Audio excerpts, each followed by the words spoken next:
तो मैं ये कहने में बिल्कुल भी अतिशयोक्ति नहीं होगी कि ग्रोथ का इंजन जो है वो इकोनॉमी के साथ में बढ़ता है. In addition to our headquarters in Delhi and 25 regional offices in India,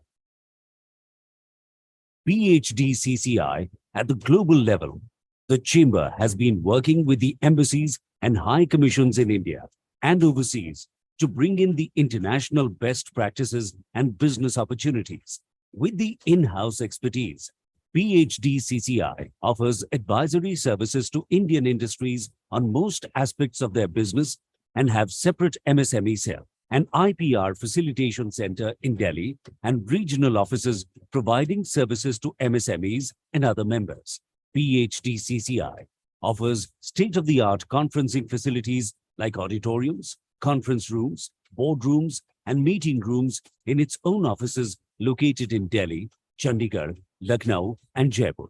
As PG Chambers works at a grassroots level and the states are its major strength, PG Chamber would work on percolation of dynamic reforms undertaken by the center at the grassroots level so that reforms are visible and fruitful for trade, industry, and people.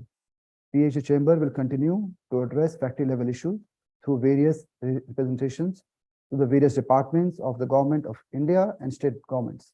PHDCCI provides opportunities to be a part of expert committees, task forces, wherein views of the Chamber are formulated on topical issues through deliberations in these committees or task forces and shared with the government for favorable consideration. PhD Chamber provides excellent networking opportunities with government officials, diplomats, leading names from all spheres of life, including business peers.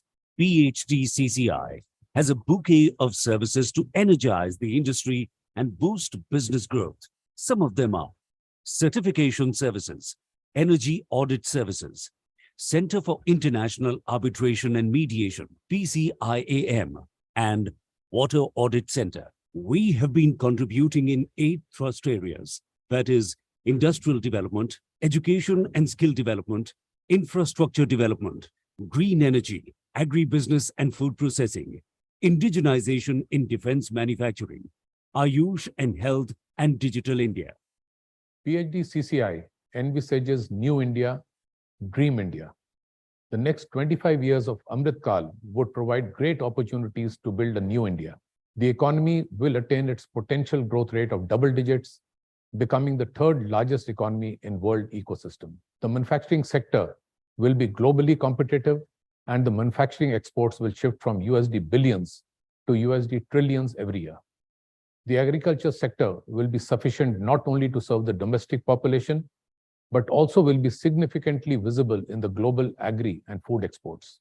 We envisage a new India where millions of jobs are created for the growing young population and socio-economic development of the nation, which is moving to a developed economy. PHDCCI continuously contributes towards structural improvements in export and logistics infrastructure, supply chain management, and value chains of MSMEs and startups, and simplification of various export incentive schemes, with the aim to push the growth trajectory of exports to the next level.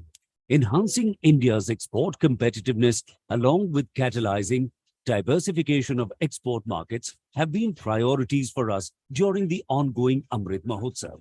I would like to compliment PhD Chamber that they are organizing this program so that there is greater awareness. And if I can leave a little task that do seek opinion of people so that if we want to inject something better into the system, which we can.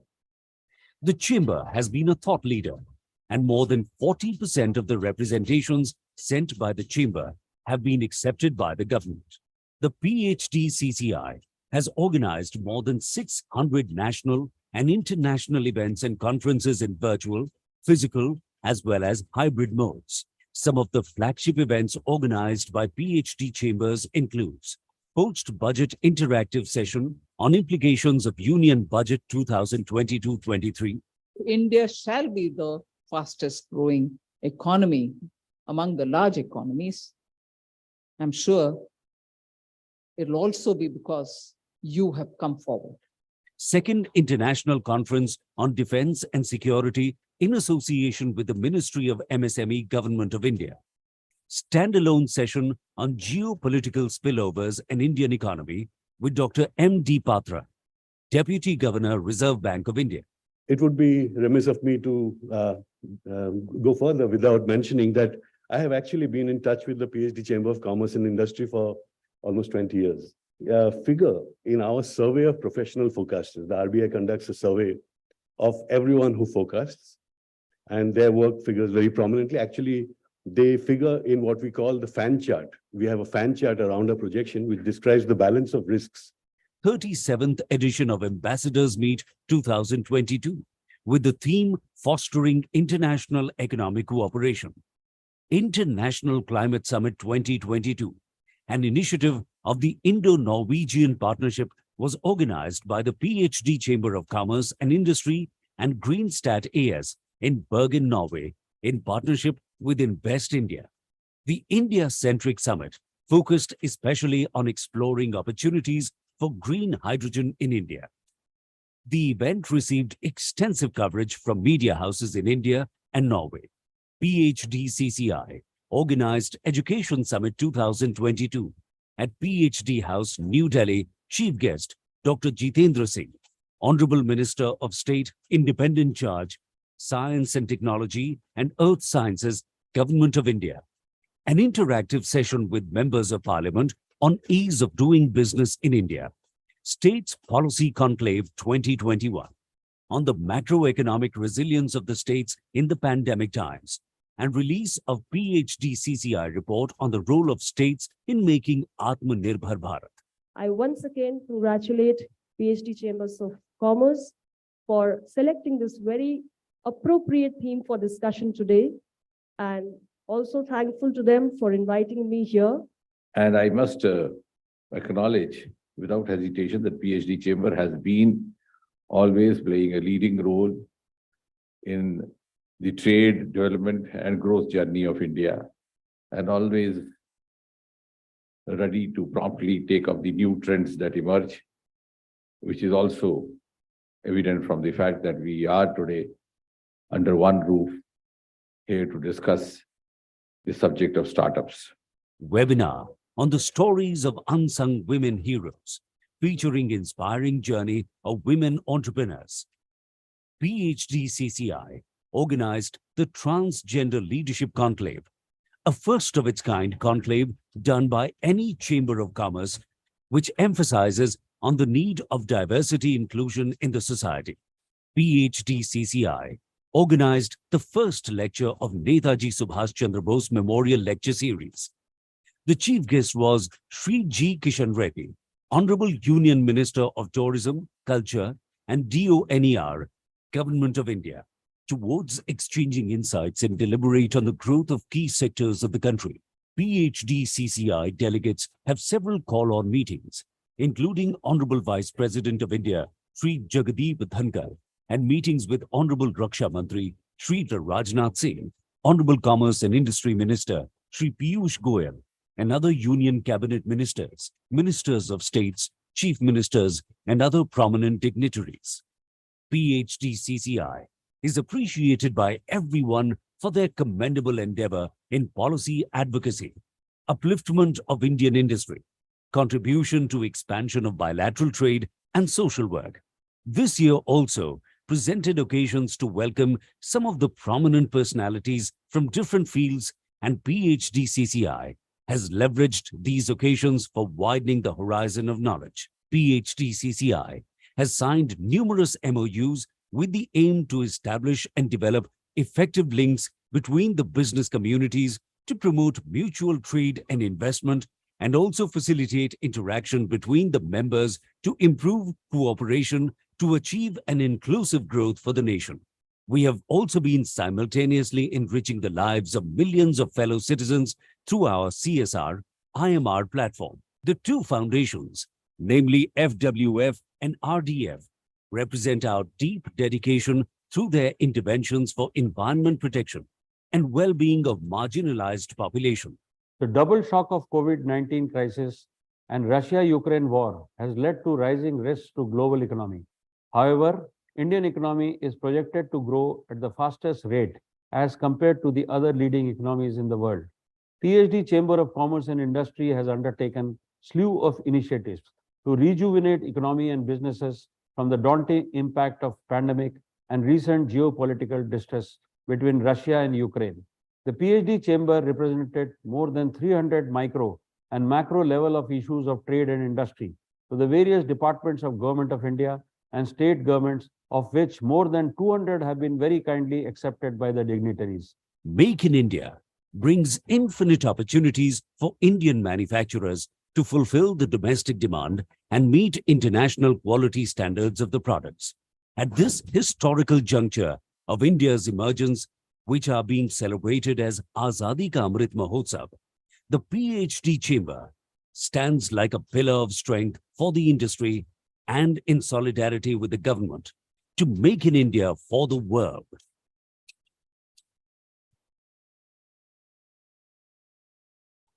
We would like to thank our annual sponsors, patron and star members for their continued support in taking the vision of PHDCCI to newer heights. With its ever-racing pace of growth, India today is paving its way towards greater glory. Smart cities, new age modes of transportation, newer avenues of economic, industrial, and technological growth are changing the lives of each and every Indian. India is one of the fastest growing nations of the world. Rampant, unplanned urbanization and massive concentration of population in India's metros has led to an adverse impact on its infrastructure and utilities like transportation, electricity, and especially sanitation. With over 3 decades of expertise in piping system, Prince Pipes is a name synonymous with world-class quality products and trusted service. Now it is at the forefront of cutting-edge product that will revolutionize the sanitation sector in India.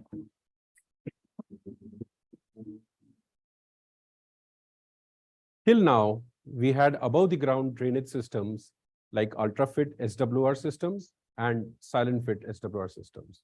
Now, based on the customer's needs and expectations, and with the growing market demand, we have come up with a new age underground drainage systems like foam fit, drain fit, and core fit. We have set up India's largest capacity for manufacturing core fit DWC pipes in sizes ranging from 100 millimeters to 1000 millimeters. I'm sure this will meet the growing demand of the sanitation sector tomorrow.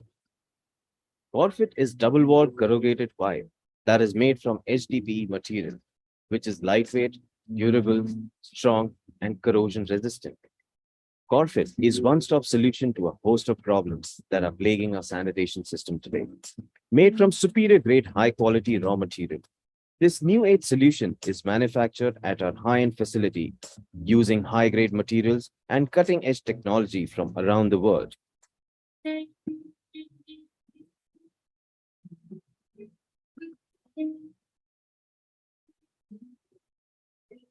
Prince Pipes and Fittings has the largest manufacturing capacity and the ability to provide a range of sizes. Finally, the pipes are stacked and made ready for dispatch. We have been providing our customer with world-class piping system over 3 decades, and this legacy of our is something we take great pride in. Let us begin this revolution together.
With its ever-racing pace of growth, India today is paving its way towards greater glory.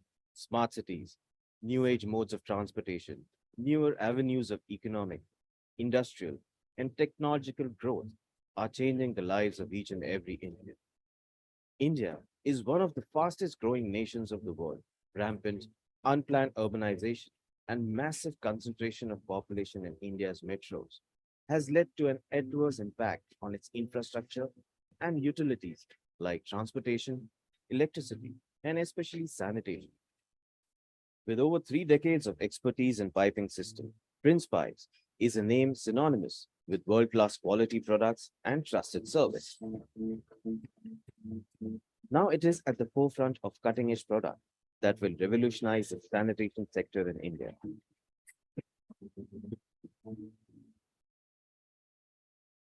Till now, we had above the ground drainage systems like ultra-fit SWR systems and silent fit SWR systems. Now, based on the customer's needs and expectations and with the growing market demand, we have come up with a new age underground drainage systems like foam fit, drain fit, and core fit. We have set up India's largest capacity for manufacturing core fit DWC pipes in sizes ranging from 100 millimeters to 1000 millimeters. I'm sure this will meet the growing demand of the sanitation sector and will also contribute in our nation's mission towards a cleaner tomorrow. Corfit is double-walled corrugated pipe that is made from HDPE material, which is lightweight, durable, strong, and corrosion resistant.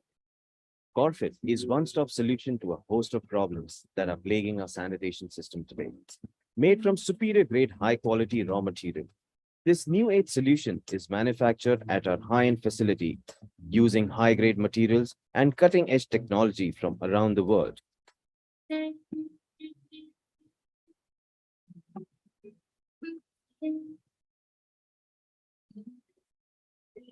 Prince Pipes and Fittings has the largest manufacturing capacity and the ability to provide a range of sizes.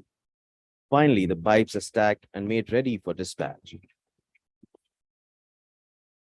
We have been providing our customer with world-class piping system over 3 decades, and this legacy of our is something we take great pride in. Let us begin this revelation together.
Intertwined with an eternal philosophy of affinity and prosperity, India is now one of the fastest growing big economies. It is a perfect melting pot of aim and ambition from where a future is rising to inspire the whole world.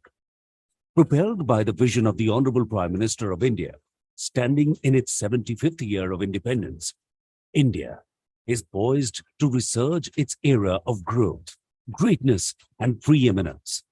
आज जब हम अमृत काल में प्रवेश कर रहे हैं, अगले 25 वर्ष हमारे देश के लिए अत्यंत महत्वपूर्ण है.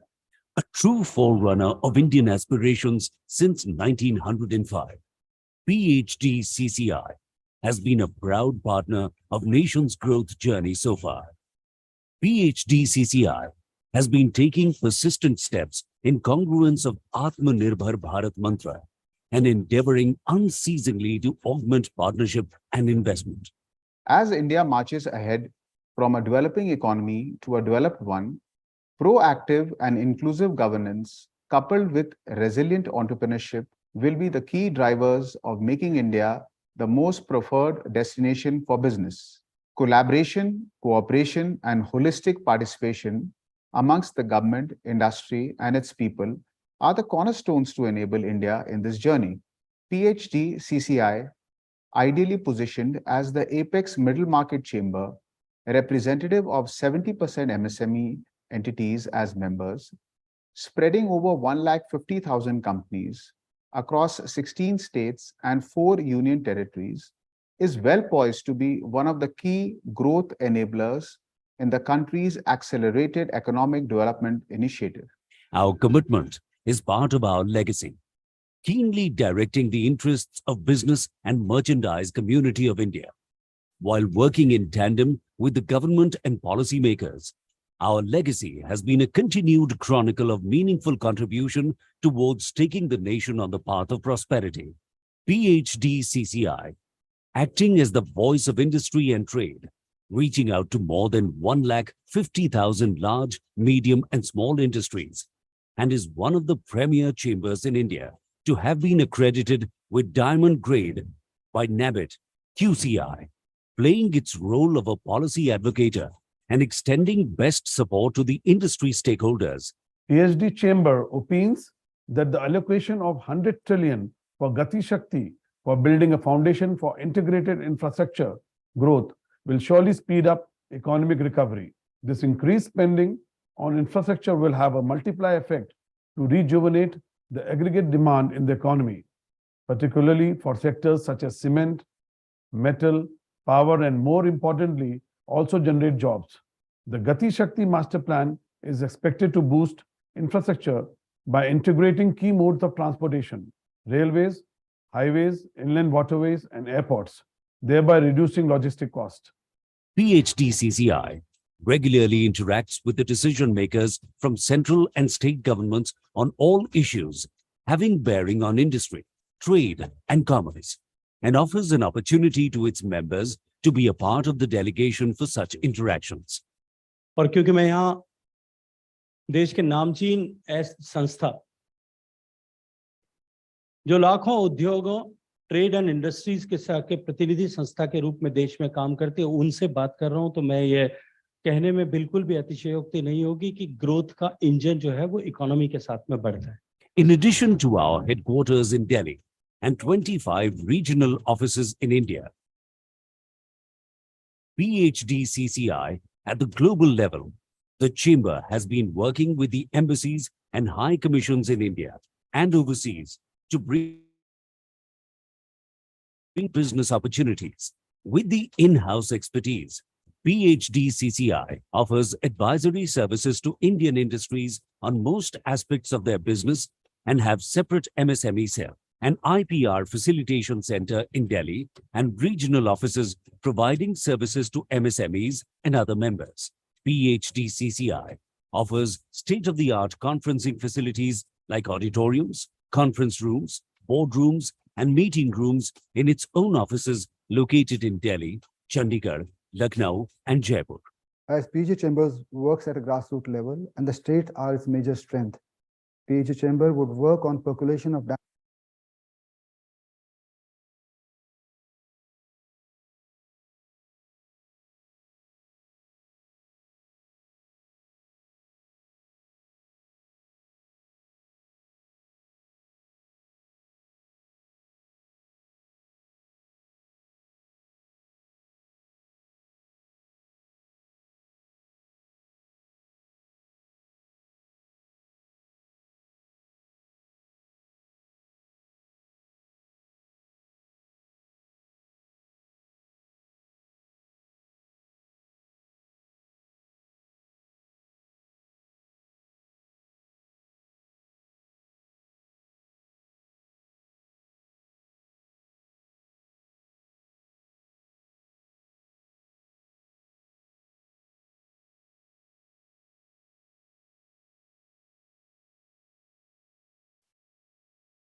Good morning, ladies and gentlemen.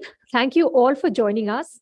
I request all of you to please take your seats and settle down and clear the aisles so that we can start with the show as soon as we can. I request all of you to please settle down and take your seats and to please clear the aisles so that we'll have everybody's rapt attention and not be disturbed by those who are standing at the door or standing at the behind us. A small request to all of you to please turn your mobile phones on silent or on airplane mode so that we are not disturbed by ringing phones or notifications. In case you need to take a call, which is urgent, I would request you to please step outside and take the call.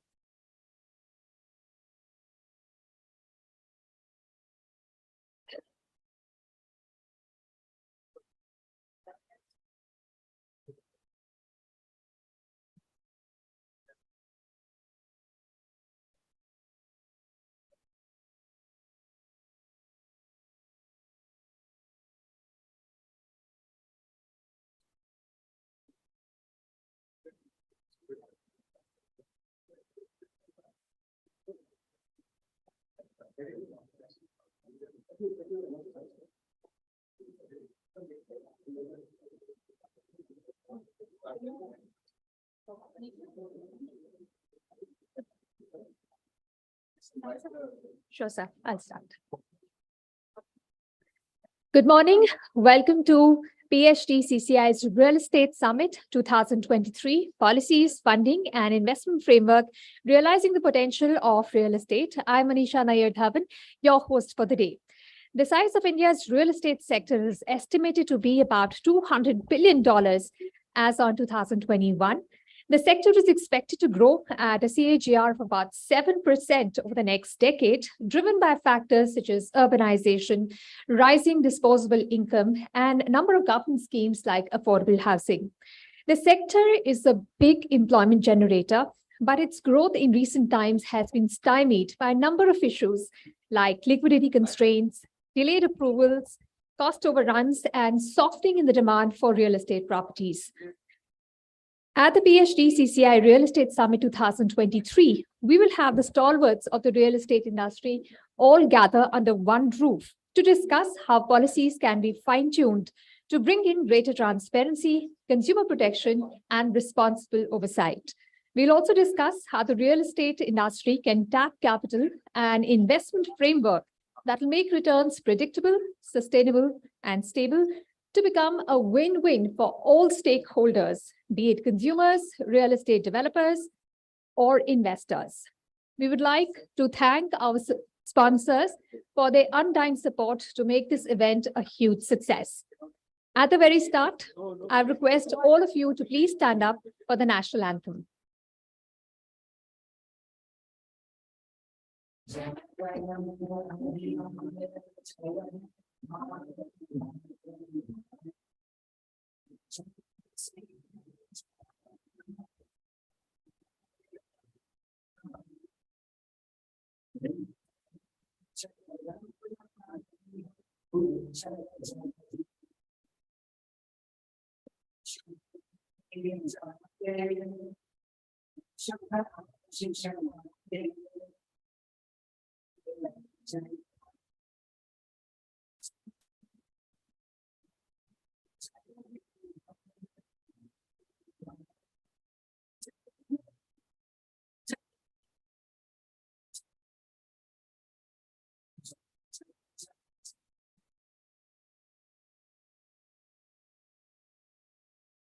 I'd like to kickstart the proceedings of the day with the lighting of the ceremonial lamp.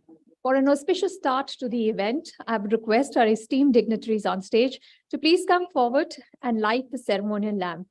I would request Mr. Manoj Kaur, the Chair, Housing and Urban Development Committee, PHDCCI, and Mr. Saket Dalmia, President, PHDCCI, to please accompany our guest of honor, Shri Anand Kumar, IAS, Chairman, Real Estate Regulatory Authority, Delhi and Chandigarh, and Shri Kunal Kumar, IAS, Joint Secretary and Mission Director, Smart Cities Mission, Ministry of Housing and Urban Affairs, to please light the lamp and request our other dignitaries to please join in.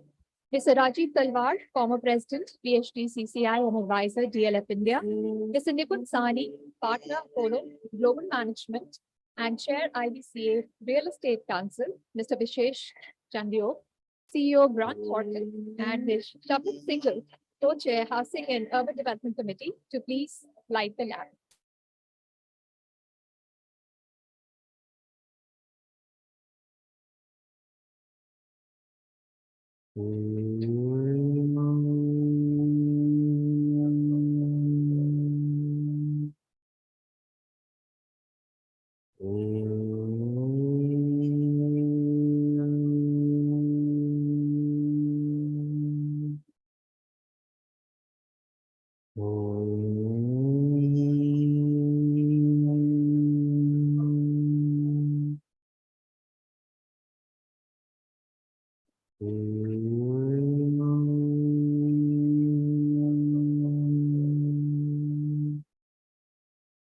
Thank you for starting this event on an auspicious note. I request all of you to please take your seats on the dais.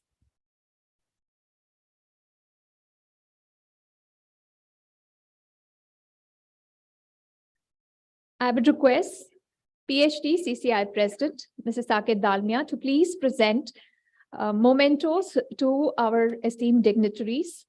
We are thankful to them for coming here, and I would request Mr. Dalmia to please present a moment.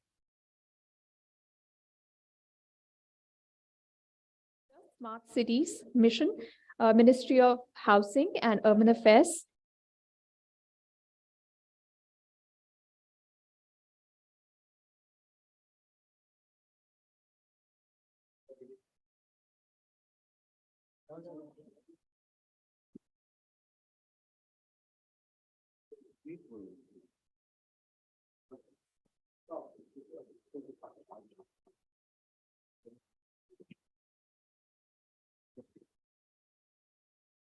A memento for Shri Anand Kumar, Chairman, Real Estate Regulatory Authority, Delhi and Chandigarh.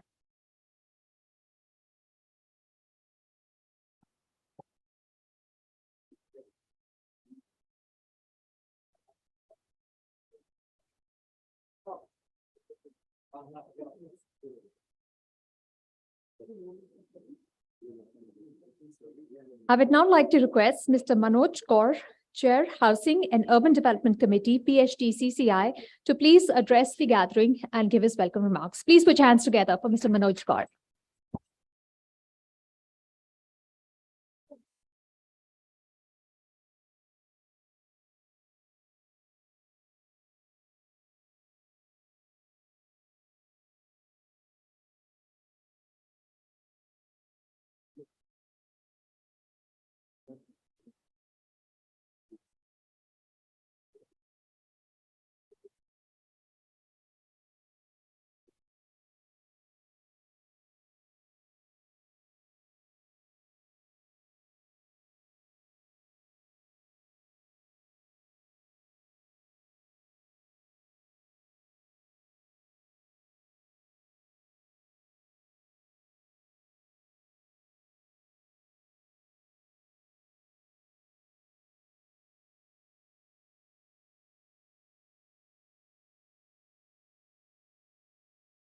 Industry, friends and media, and all the distinguished guests present here.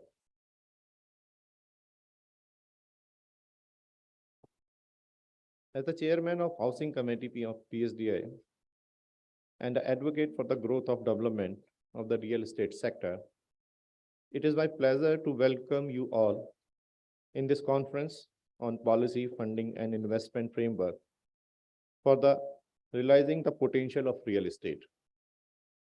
Real estate is a vital sector that contributes significantly to the economic growth of any nation.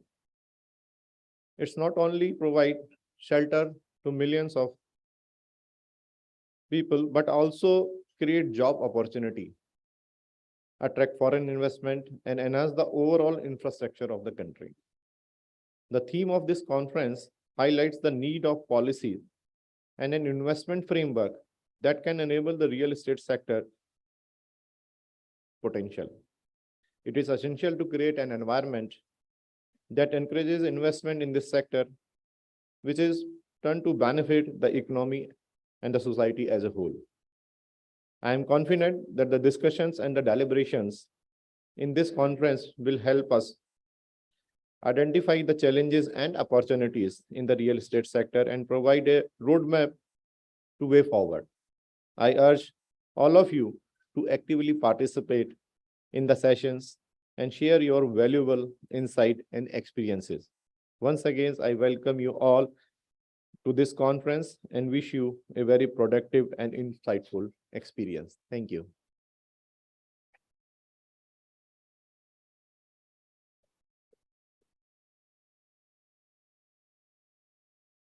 Thank you, sir. I would now like to request Shri Kunal Kumar, IAS, Joint Secretary and Mission Director, Smart Cities Mission, Ministry of Housing and Urban Affairs, to please give the keynote address. Please put your hands together for Mr. Kumar.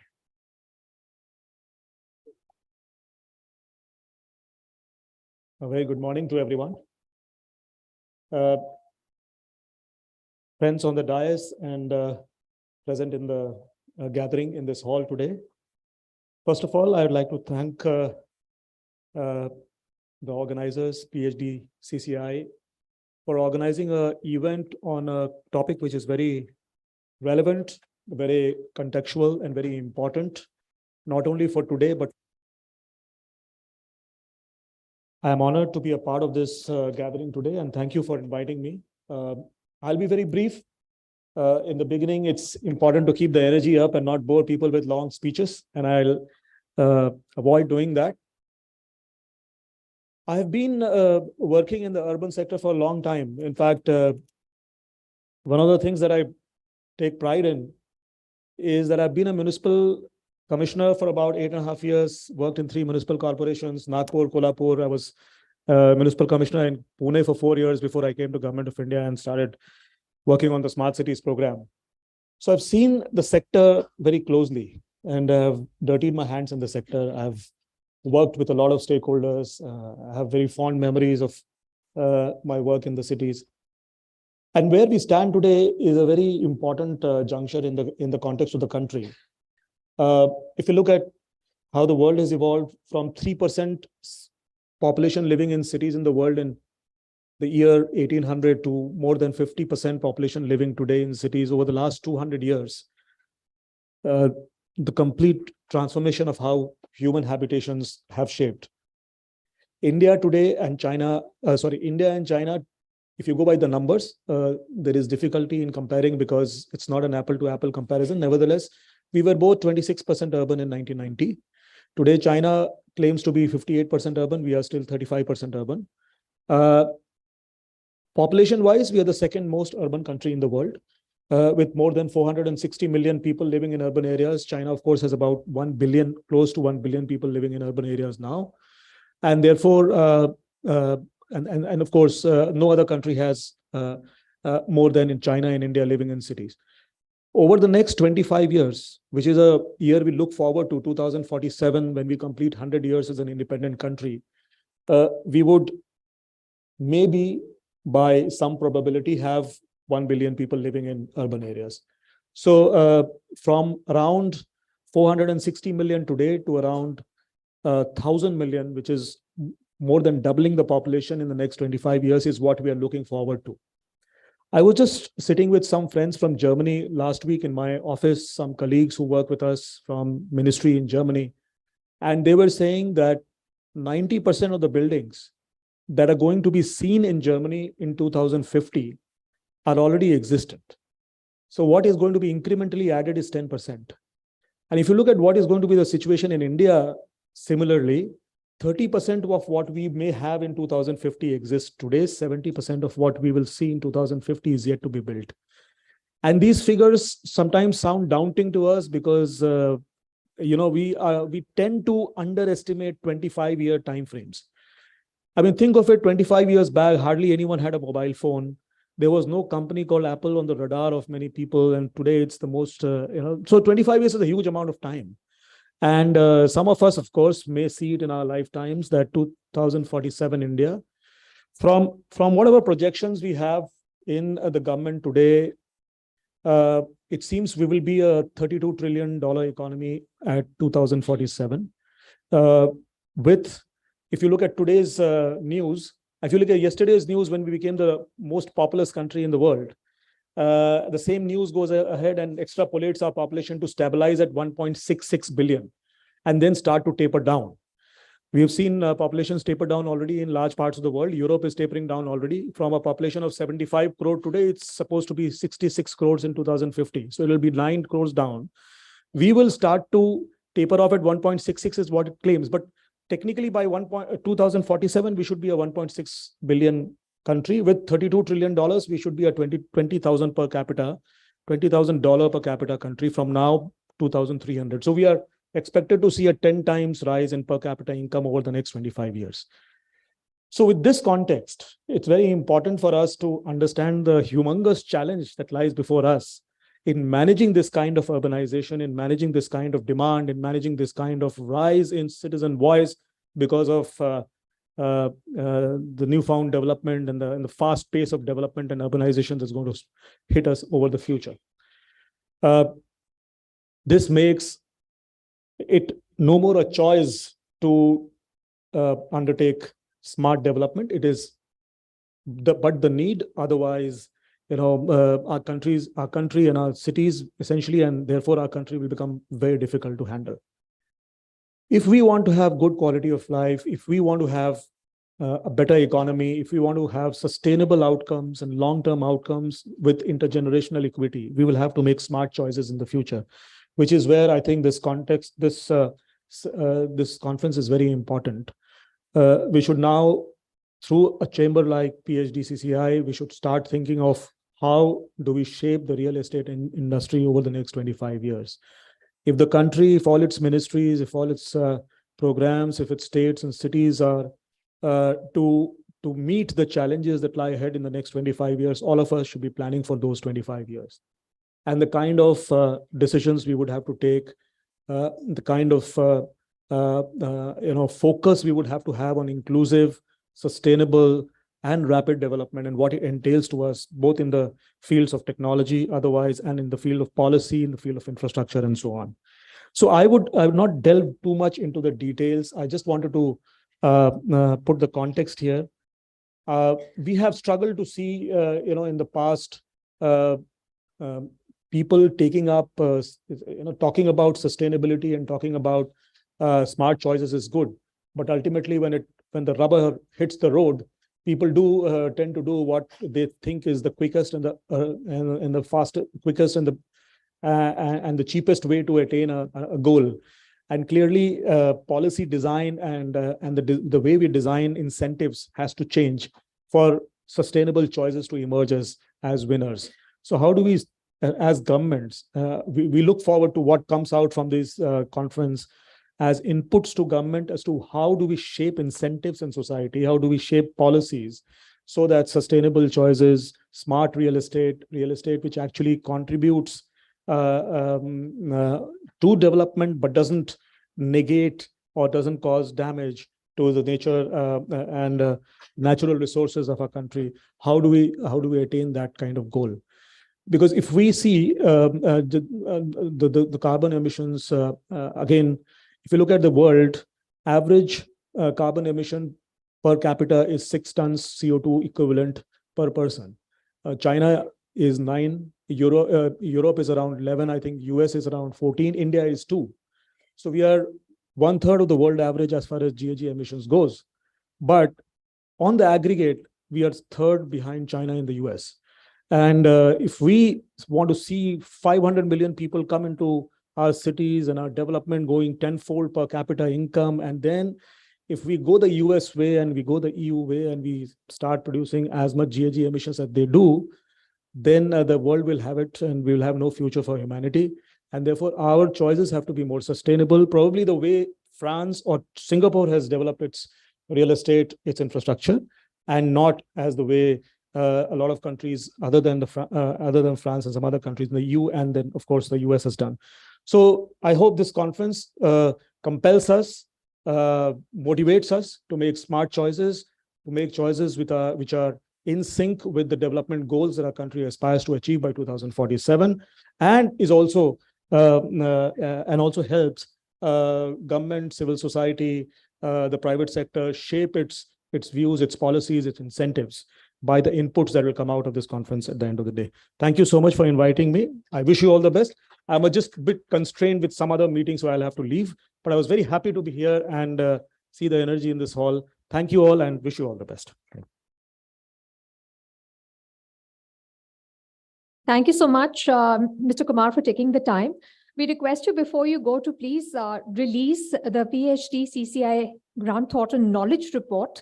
I request all our dignitaries on stage to please come forward to release this knowledge report. It is about the real estate industry and what lies ahead for it over the next few decades.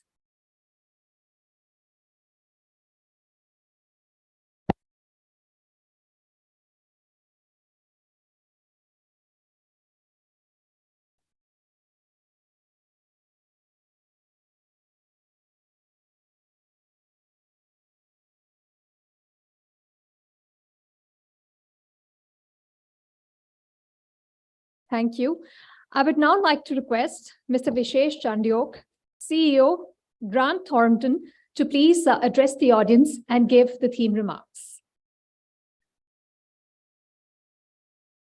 Thank you very much, Kunalji, for setting that context of 25 years, which is what we have to plan for. I get Anandji, so many friends on the dais. I don't know where to start. I guess Mr. Talwar, Nipun, Saket, Mr. Gaur, Shabnam, thank you very much for having me. And absolutely delighted that Grant Thornton is a knowledge partner for this event, along with IBCA, Rajat, etc. The report we just released, I know some of you will never read. And therefore, over the next 3 or 4 minutes, I will give you a quick snapshot of what may be in the report if you were to choose to open it. So, as Kunalji just said, with that big shift from the rural areas to urban areas, with that growth in population, the opportunities for real estate are enormous. And just to give you some numbers, as the current contribution to GDP, real estate is somewhere about 6%. Current contribution. That by 2030 is expected to more than double to 13%, 200 billion. So about 16,000 crores is the size of the real estate sector. If you look at it today, that's supposed to get to $1 trillion by the end of 2030. So through that, what were some of the things that we believe are the biggest opportunities? And obviously, as you know, whatever is the biggest opportunity is also a big risk if you don't do something about it. And, I was reading the paper this morning and 3 things really stood out for me. First, and I know many of you are from the private equity world, a private equity firm saying, and this is one of the top private equity firms, saying that real estate is a big sector of focus for them in India. I remember back in the day, when you talk to private equity firms, everybody used to say we are sector agnostic other than real estate.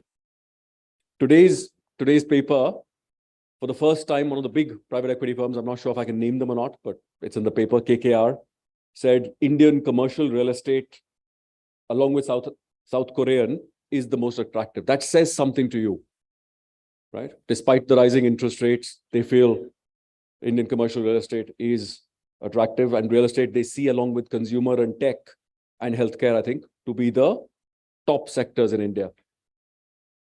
Within that, therefore, the REIT opportunity is the biggest opportunity. Only 3 REITs currently, Nexus Select coming up shortly, but SEBI is already talking about that micro REIT. So currently to be a REIT, 500 crores is the threshold. Will they also allow smaller REITs? Singapore has a limit, but most other markets don't. But how do we make REITs happen? Because that will attract not, more and more public market capital into real estate.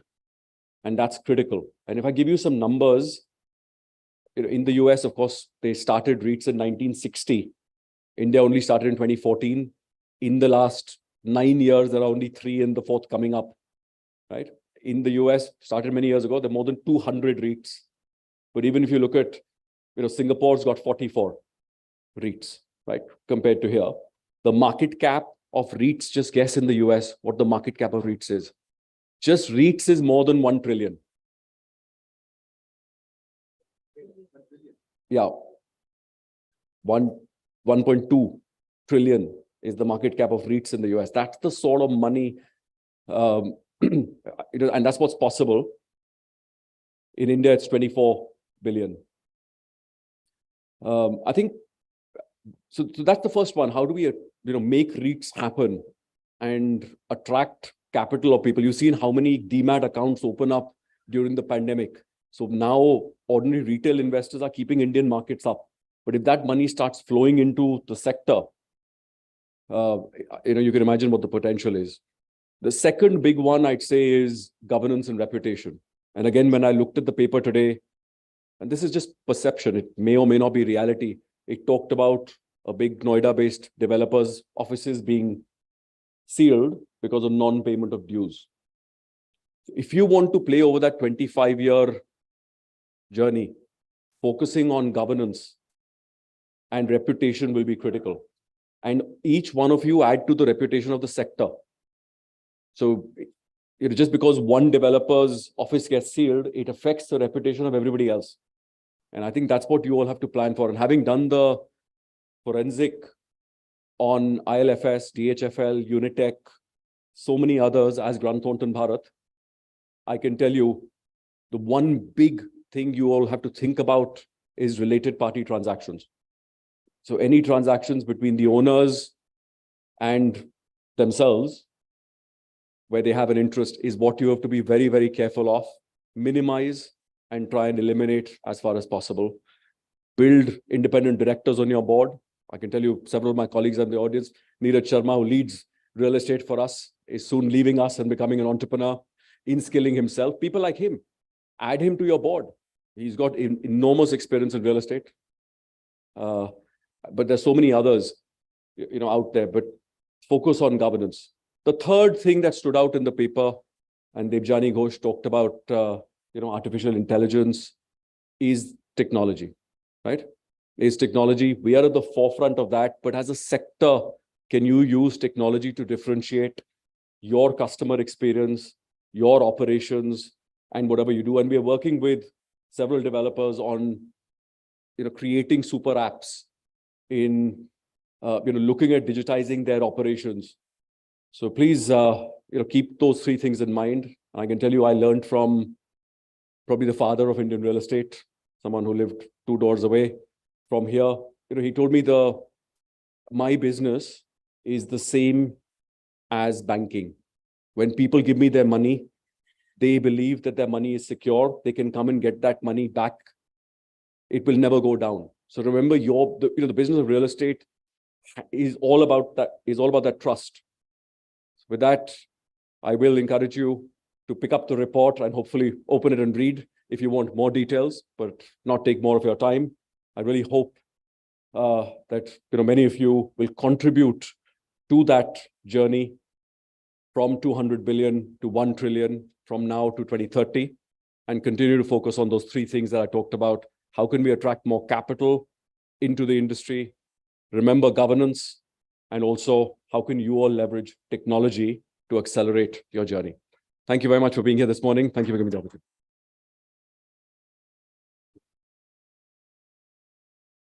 Thank you. Definitely a focus on reputation, governance, and leveraging technology will be quite important for the real estate sector.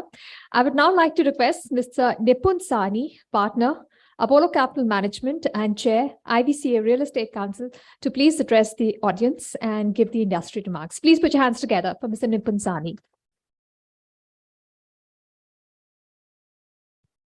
Thank you. Thank you, Vishesh. I'll surely read the report. I'm a reading junkie. But thank you, PhD, for inviting all of us here, and welcome to the audience who's here today. It's a long day for you. I'll try and keep this really short. I think all of us know about the numbers on India. All of us know about the various statistics and growth rates that are quoted every day, every week, every month. There's just so much data on almost every metric: GDP growth, fiscal deficit, FX, real estate growth. whichever way you look at it, there's no point arguing about which number is right and which number is more or less. I think directionally we know where the country is going. Like direction wise, we all know we are heading in what direction. People are just discussing the speed. When you're discussing these numbers, you're really discussing the speed of growth, not the direction of growth. And if we look at India as a vehicle which is going at whatever speed, one thing any vehicle needs to grow and go in that direction is fuel. And we need fuel, and that fuel for the economy and the fuel for this real estate sector, apart from land, is capital. That fuel is capital. And as a country, we import $200 billion of fuel between petrol, diesel, energy, coal. We also import capital. We import between 50 to $70 billion of capital every year. We need capital. India does not have the capital to fund its growth. Whether we grow at 5%, whether we grow at 7%, whatever rate we grow at, India needs to import capital for growth. And we need equity capital and debt capital. We have less of both to give people a sense of scale of where India can be. Just one number it just hits me every time of the numbers that people are talking of in India, I think are really small. The top, I was told about 360,000 units were sold in the top 6 cities in India last year, and it was a record. It was a 10-year high. And I think if you add up the numbers, the sales numbers comes to about $25 or $30 billion, in that range. I was told China in the month of February, like last month, just 2 months ago, sold 27 billion of real estate in 1 month. So we should not be worried about growth. Will we grow? Will we not grow? We will grow more than I think anybody can imagine in this room. Like whatever you guys are thinking, everybody's thinking less than where we will grow. But what we don't have, and I think almost everyone in the country is looking for capital. And real estate sector is definitely looking for capital, because the capital markets, the stock markets don't give us the capital for this sector. Few developers, yes, in the last 20 years, you might have had 20 developers go to raise capital from the stock market, but they might be 20,000 developers. I heard PhD has 600 plus members. I don't know how many of them are listed. So the solution for real estate is private capital and not public capital. In overall, private capital in India over the last 5 years, which was invested across venture capital, private equity, as well as real estate. Rajat just gave me the number in the morning, about $275 billion in 5 years. And the largest sector which got the money from that was real estate. So real estate has got more than $30 billion of equity capital. I'm not even touching debt capital. And if you take the private capital which came in 2022 and 21, there was $70 billion of private equity capital, including real estate and venture capital, which came to India in 21. It was 10% lower last year at about 60. And stock markets, there was negative outflow of $30 billion. So they are short-term investors. They are more driven by sentiment and global flows. They are forced to sell if markets sell off. Fund managers do not have the choice to stay invested if the overall market sentiment is moving. So there's a negative 30 billion through stock markets for international investors, but private investors was plus $70 billion. I'm trying to give you a sense of the scale. And out of 70 billion and the overall number, about 80 to 85% comes from international capital. So we have to import capital into this country. And for that, I think it's a joint effort. Investors, while they find India attractive, but capital like opportunities is tracing opportunities everywhere in the world. They are not necessarily going to just come to one country just because you are growing at 6%. You know, China is actually not getting too much capital in the last few years because of geopolitical reasons. Maybe what's happening, we all know. On the contrary, US and Europe are getting a lot more capital right now, despite the problems that they're going through, despite low GDP growth rates, despite all of what we see. But this year, I think India is going to get a lot less capital. Not because we are not doing well, but because the dislocation in those markets, opportunities have become available at cheaper prices. It's like if GolfLinks is trading at 100 crores, suddenly GolfLinks is cheaper by 30%. So you want to buy GolfLinks, right? Like I'm just simplifying it down because values are correcting there very sharply. Whether it's New York, whether it's the big global cities in London, etc., values are correcting there sharply. So capital is chasing products in developed markets, even in real estate versus here. So I think our challenge is we are competing for capital. And to compete for capital, it's a partnership. You know, between the government has to play its role. Chambers like PhD can play a very meaningful role. We at IVCA are trying to champion it through our initiatives that we do. But overall, I think it will need a partnership and a support from everyone to take it to the next level. I genuinely believe there is a big opportunity, but there are headwinds and we are competing for capital. So if we try and do it together, I think we can do a lot more. With that, we'll talk the rest of the day. Thank you.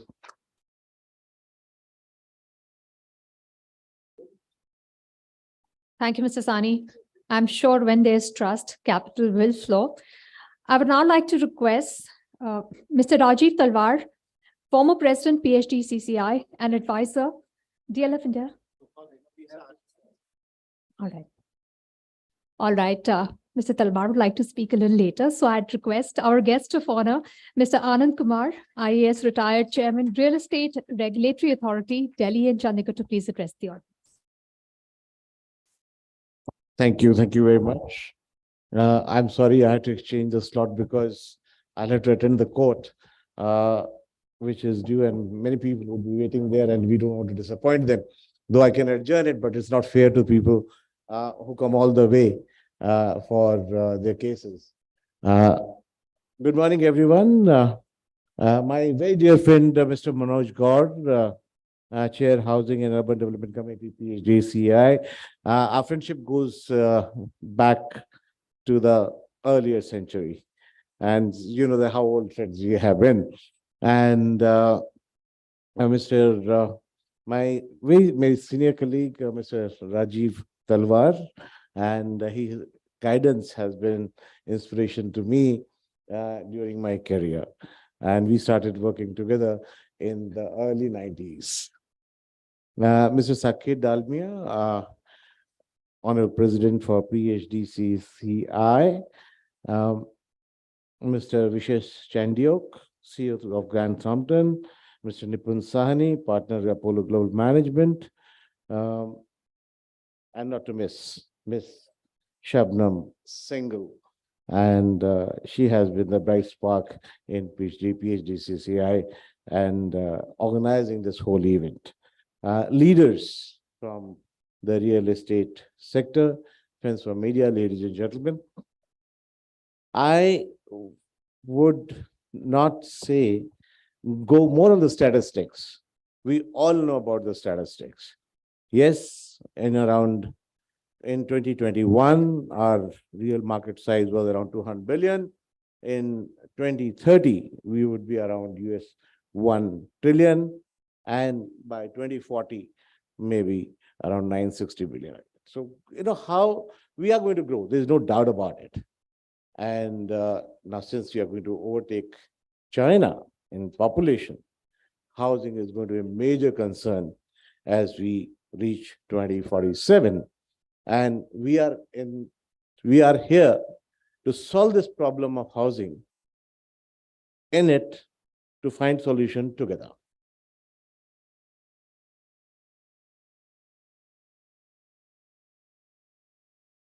We have got various stakeholders in the real estate sector. One, the authorities. When I talk about the authorities, the government. Second, the builders and the promoters.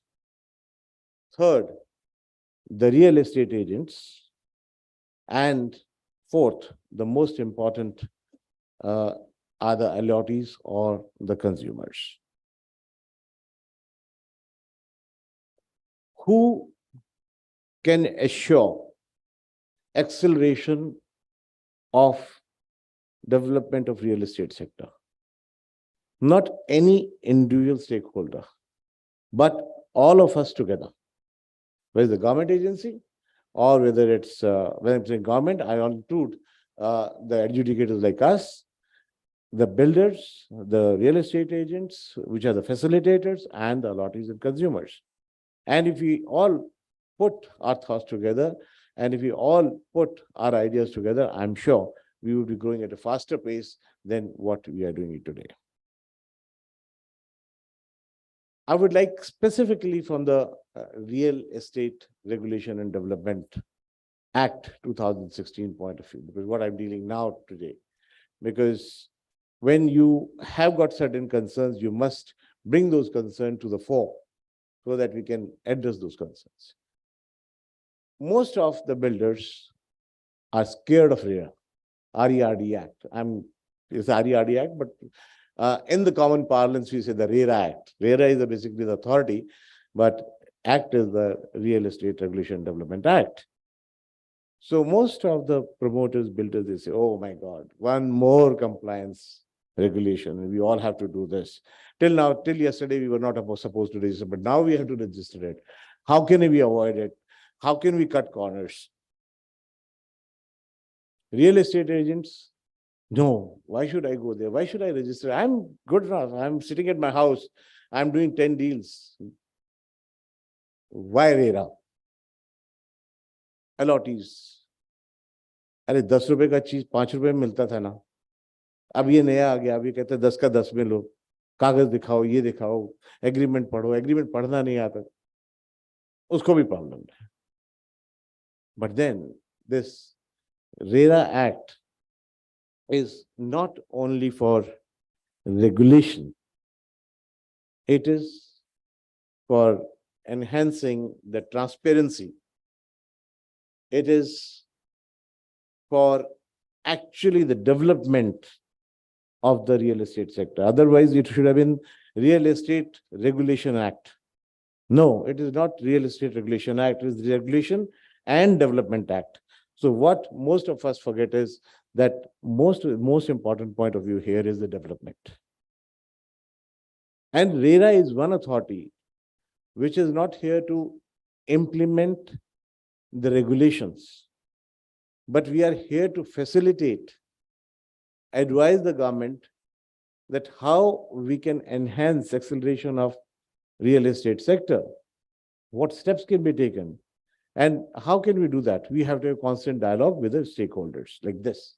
And that's why I would like to congratulate PhD Chamber of Commerce for organizing this very timely Real Estate Summit 2023.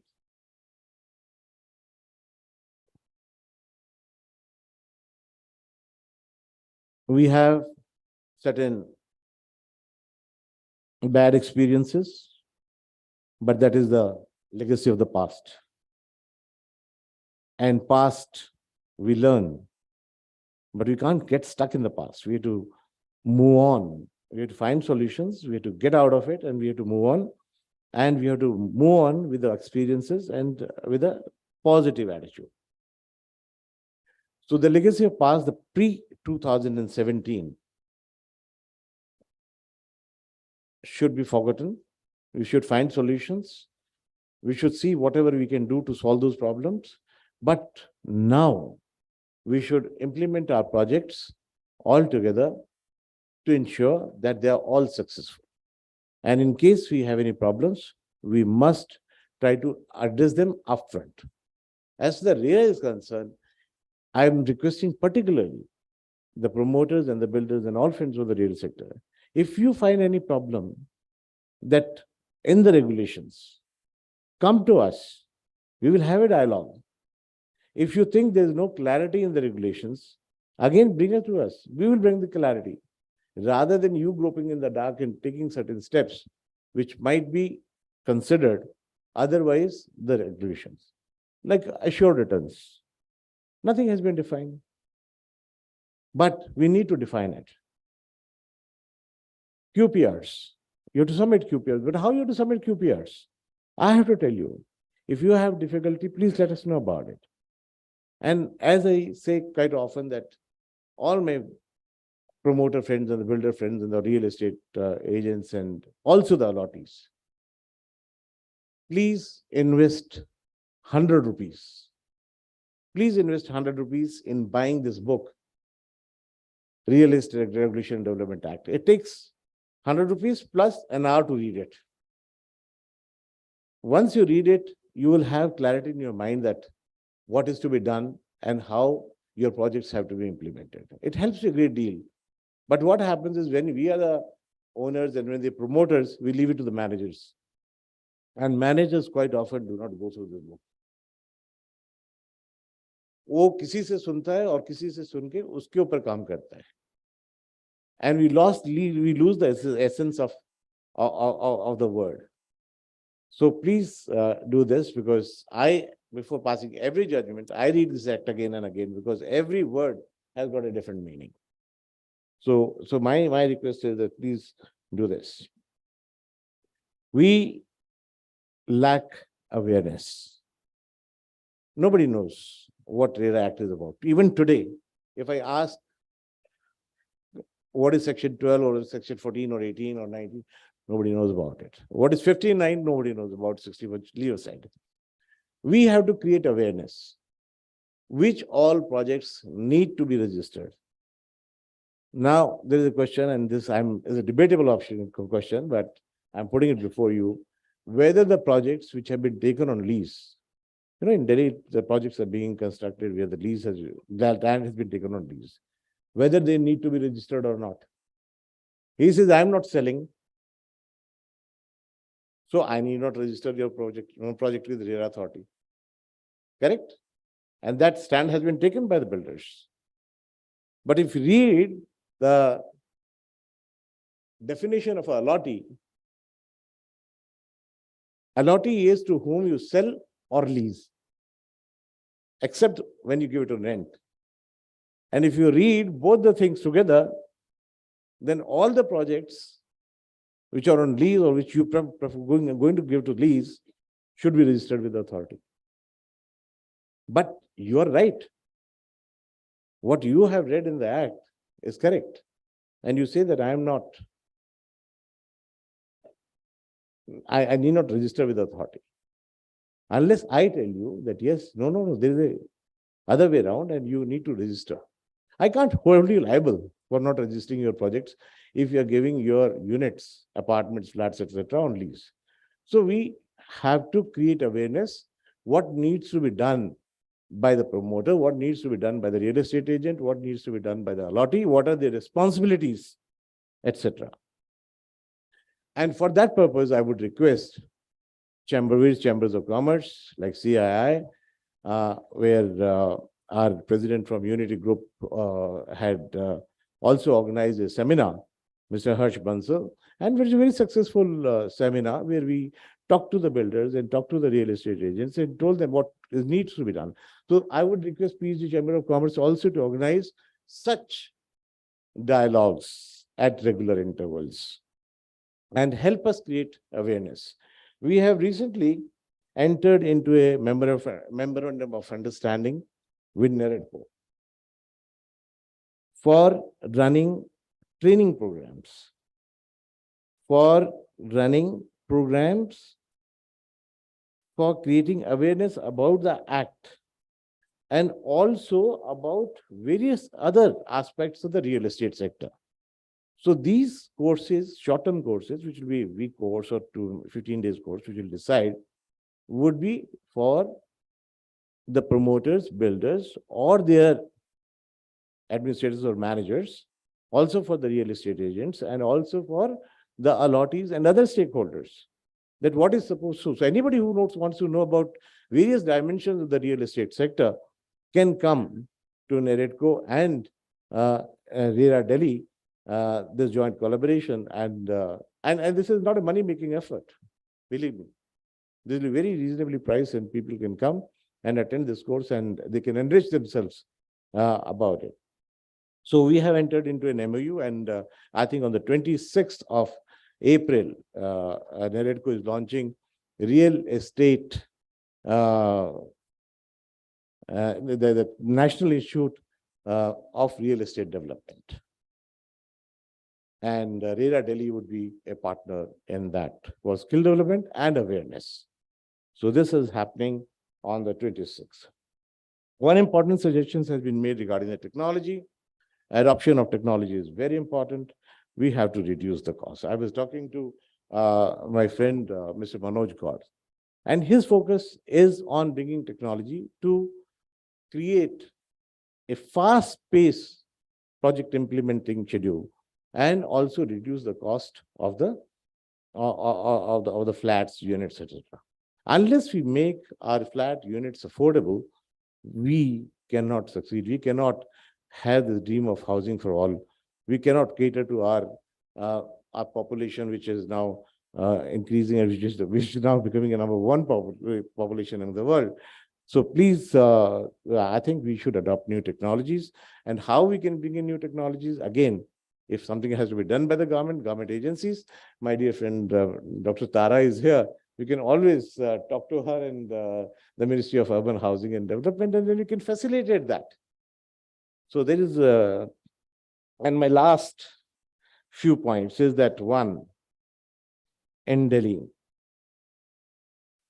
we must have structured development. We must facilitate structured development. We have huge land parcels in Delhi. We have huge land parcels elsewhere also. Unless we facilitate development of the land what we have, the unauthorized development will take place. Today, since we cannot have, we have to facilitate, we have to be facilitators, and the ideas have to come from your side. Like how Gurgaon developed. Gurgaon developed because people like you made the suggestions. Similarly, people like you should make suggestions elsewhere also, that how should we exploit the potential of land in the best possible way and provide housing at the least cost. Whether, even if you're providing the house to the upper bracket, maybe 40 crores or 50 crores. If somebody to him you give, no, I'm not giving 50 crores, I'll give you for 40 crores, he'll be very happy. Money is dear to everybody, the rich or poor.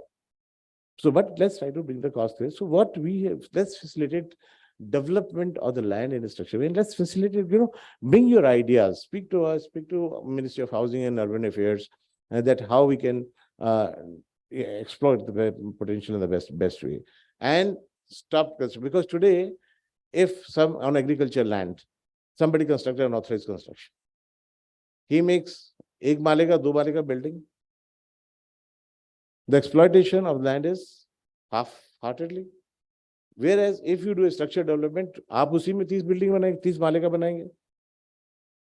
So you should do this. And strict action should be taken by the agencies against the unauthorized construction. And there are ultimately no shortcuts. There are no shortcuts for development. We all have to put our minds together, and let's see how we can act together for fast-pacing development of RE sector. In case you have any difficulty regarding the regulations, regarding RERA, kindly feel free to approach us. We are open, and we are open to clarify the things. We are open to modify things. We are open to facilitate development sector. So please do not consider RERA as the regulator. Please consider as one of your partners for development of RE sector. Thank you very much for listening to me. Thank you very much. Have a good day.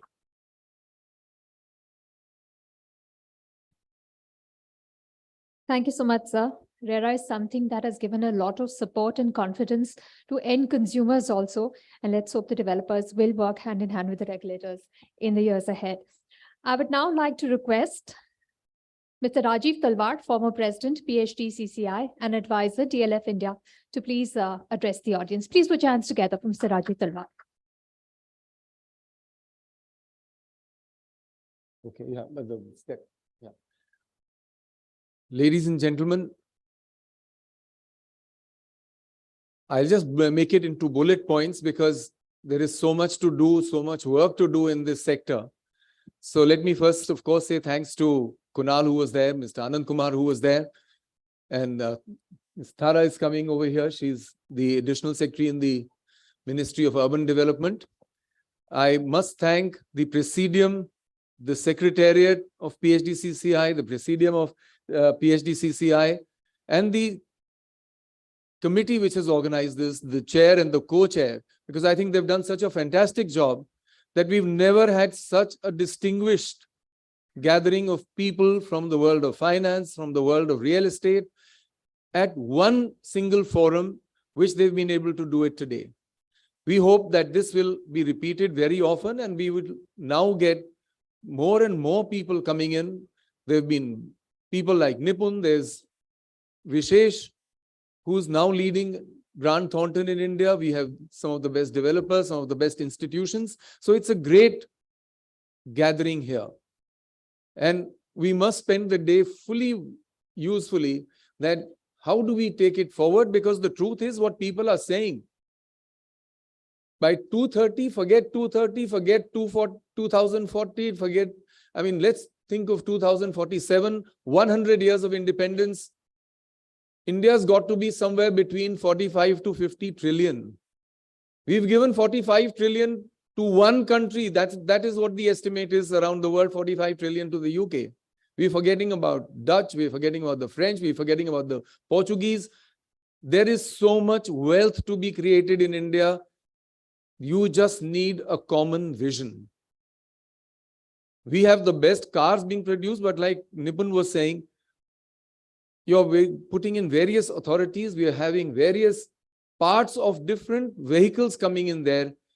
Fortunately, we are bestowed with a person who has a uniform vision about India. And that is the Prime Minister. 24 hours, 365 days, work, work, and work. And that's the kind of thing, that's the opportunity we have. There are no challenges in India.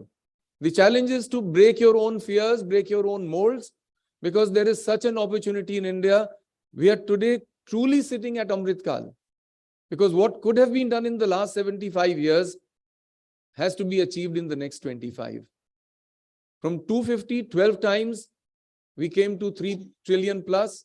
I think that's what somebody was, I think Kunal was saying, that we make it another 12.5 times. We are about 36 trillion in the next 25 years. Real estate itself, and that is the 3 messages which one will take in. What? New cities. Look at the condition of our cities. We don't have enough in the cities right now to do. We've got to get more and more cities. Fortunately, we have waterways being developed. We have highways and expressways being developed. We have railway corridors being developed. Why not new cities? That's where urbanization cannot take place in the same cities that we've seen for the last maybe 100, 200, 300 or millennia. You'd be surprised, there was a city called Chanderi in historical times. Chanderi had 2 lakh people, maybe about 8 centuries ago. It was a great center for trading and for saris. But the way they kept their water supply going through, they had wells. It's not those wells, but step wells, Baulis as they were called. And imagine how many of them. And how did they figure out? 365. That's the kind of sustainability that we need in cities. Therefore, we definitely need more and more new cities coming in. That is the next big thing which will happen in India.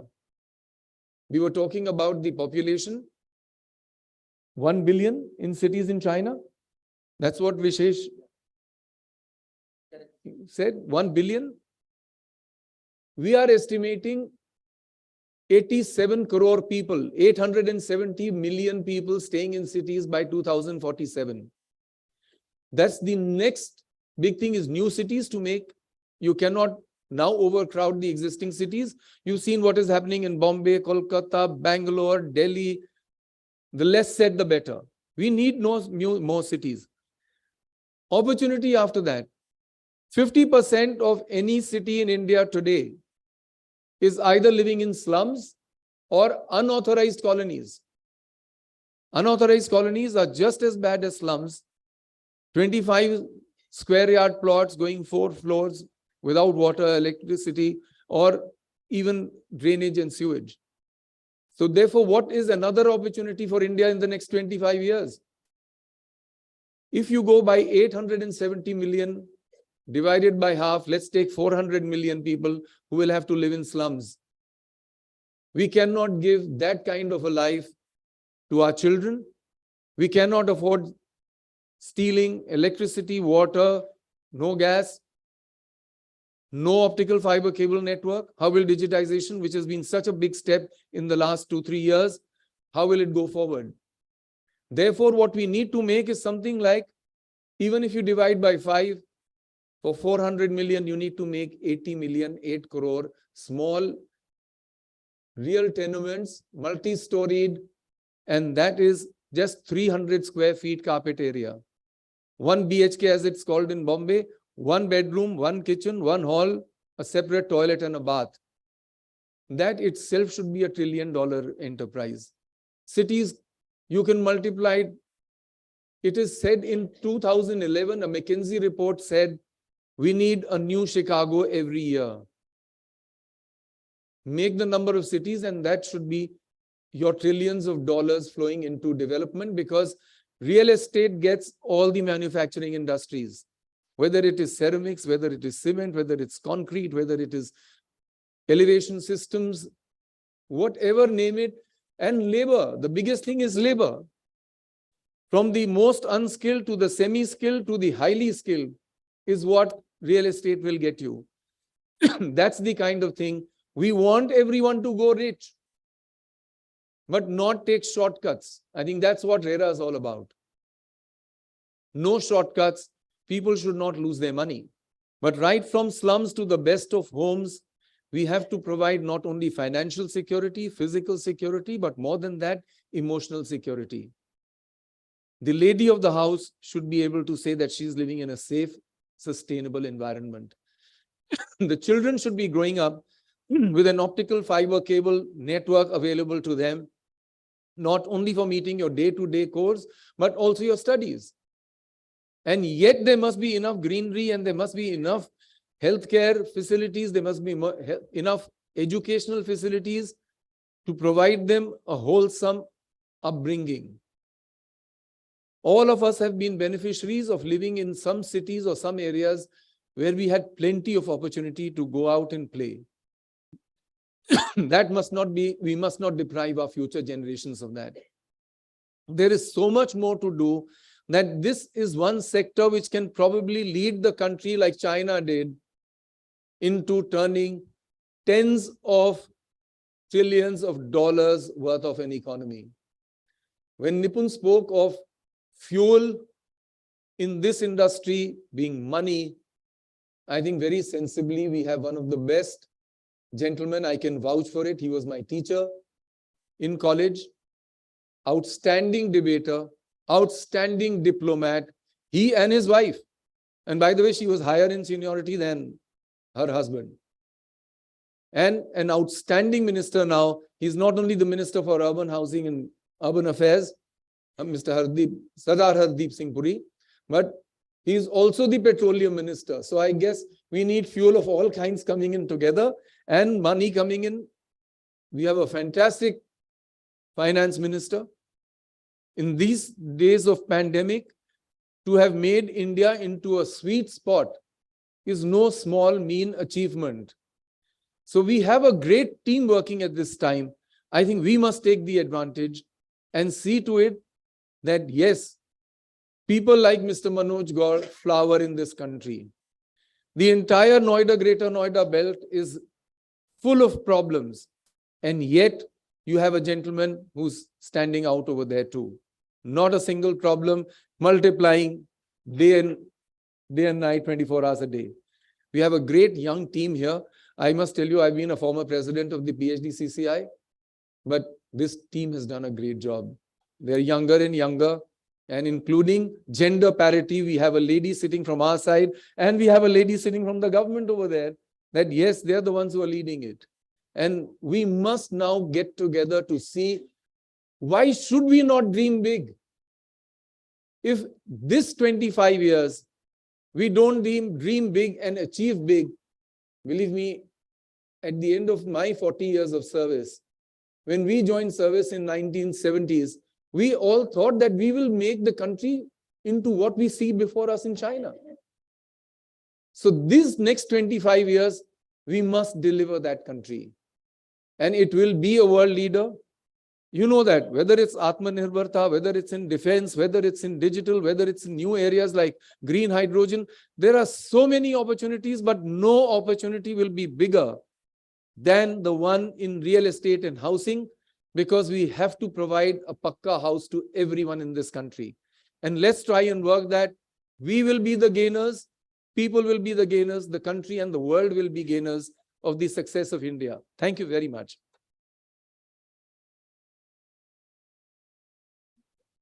Thank you so much, sir, for your very rousing speech. I would now like to request Mrs. Saket Dalbia, President PHDCCI, to please give his remarks. Thank you, Vishesh. Before you head out, I know that.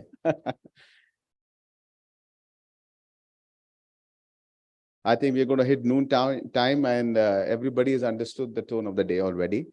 But before I give the mic to my colleagues, thank you so much, Taraji, Ministry of Housing and Urban Affairs, for being here today with us. She's the Additional Secretary there. Our dear past President, former President, Mr. Rajiv Talwarji, all my dear friends at the dais, Manoj Gaurji, Shabnamji, and Nipunji, just to let you know that today PhD Chamber of Commerce is 150,000 member companies across 20 states and 4 union territories. And what I would like to share really special about this afternoon today is that my journey started at the PhD Chamber 14 years ago. I was the co-chair of the Urban and Housing Committee, and Shri Rajiv Talwarji was the chair of the Urban and Housing Committee. And we had this thought sharing, yeah, look at India, look at the vibrancy of India. We have this huge, amazing potential which can be unlocked. What can we do in this committee? And today, after 14 years, I'm so proud to say that that journey has come to a turning point for both of us. He has been now a former president of the PhD. We are lucky to have had him and his guidance continually today as well. And me being here as the president is really a privilege to see this culminate into an event where probably when I was sitting on the dais and I was reading about the caption Real Estate Summit, I think, I thought we should re-Christian this to call it Real Estate Movement. I think looking at, the various elements which continue to make it into a wheel, we need various stakeholders. We have all understood the opportunity what real estate has. To give you a small anecdote, when I came back from America in 1995, my father asked me, what do you want to do? I said, I want to open a REIT. Just now, Vishesh spoke about a REIT. So you can understand my deep connect to this idea. The whole idea behind the REIT was that more together can do much more than individually. Today, REIT is about putting together resources. Resources come together when there is clarity of mind, where the stakeholders understand what each participant is bringing to the table. There is a mechanism where bottlenecks and pain points can be quickly resolved and opportunities can be unlocked. I think today's session, where we have participants and leaders from all these various avenues, more they will come together, more they will discuss, more transparency and more common vision will be set. And hopefully we will see India in that light which we have always envisioned. So So thank you so much. I won't take more of your time and hoping to learn and share a lot throughout the day. Thank you.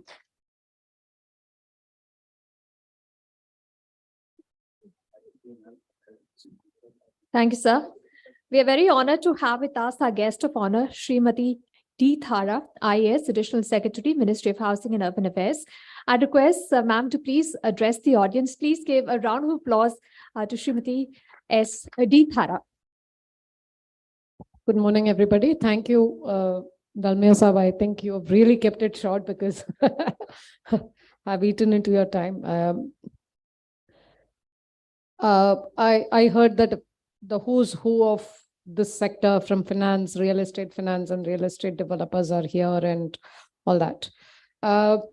Just introducing myself, I'm from Gujarat Cadre. I'm IAS of 95 batch. But fortunately or unfortunately, I've been working in urban for donkey's years. More than that, 2 donkey's years. I think 16 years. So I made the master plan for Ahmedabad. I made the master plan for Gandhinagar, and we implement town planning schemes of Gandhinagar. And all my life, I've dealt with developers. And I know what exactly is your mover, bottom line, right? That's about it. What is the bottom line? So and your bottom line, your top lines, and all those languages I've heard from many of the developers. Let me get to 2-3 important points. I think real estate is the biggest employer. Skilled, unskilled, both. Skilled, I don't think so much, but unskilled, a lot of semi-skilled people get employed into real estate. It's still in a very, very unorganized manner. Still, at the top level, you are getting organized, but I think your hands and the working hands are still really unorganized, and there are subcontractors, there are labor contractors. That part is a little, needs a little care to look at. When we look at the bylaws, see, one thing is very important. What you do is what is allowed by the government. Sometimes what you do is also not allowed by the government, but it is against common sense, still the regulation exists. Okay? You don't have a way or opportunity to voice it. You will have a plot in which margins are indicated. Some of you call it setbacks. At the same time, ground coverage is also indicated. And we don't know what is the reason, what is the logic behind it. So I must tell you this very little known fact about this. If you look at the Ahmedabad development control regulations, we removed the word control. We said it is development regulations. However, again, they put the word control. See, we removed this whole contraventions or contradictions existing in the bylaws. If you are giving FSI or FAR as the main point, then don't restrict it by height unless it is in a funnel area. That's the first thing you have to do. Second thing is, if you're giving setbacks, why then determine ground coverage if it is not a high rise? Number 3, if you have a high rise, then you are saying that you may not have elevators. That's something which we need to relook at. Fourth thing we are looking at is greenery and rainwater harvesting structures. That is the biggest non-compliant item in the real estate. Somewhere we all need to think what should change in these bylaws, how it will become more efficient. I don't think many of us have an even lot of in-depth knowledge. Many of us must be going by what our architect says, right? Like you are as good as your contractor in a project. Similarly, as a developer, you must be as good as your architect. You have to question even architects. I mean, architects also come with inefficiencies. We need to question. We need to bring in the points. So what does government do in this? Government has brought about in this budget 15,000 crore for urban planning reforms. Last year, it was 6,000 crores. We asked for 5 things to be done by the states. First thing we said, remove all your contradictions in bylaws. Height versus FIR conflict, ground set coverage versus margin conflict, and bring in efficiency into the land use by indicating FIRs in certain places to bring in affordability. If somebody is building a 60 square meter built up area, you give them more FSI. And if it is on the transit corridor, 200 meters on either side of your transit corridor, give them more. Now, as central government, you don't get in there to preach.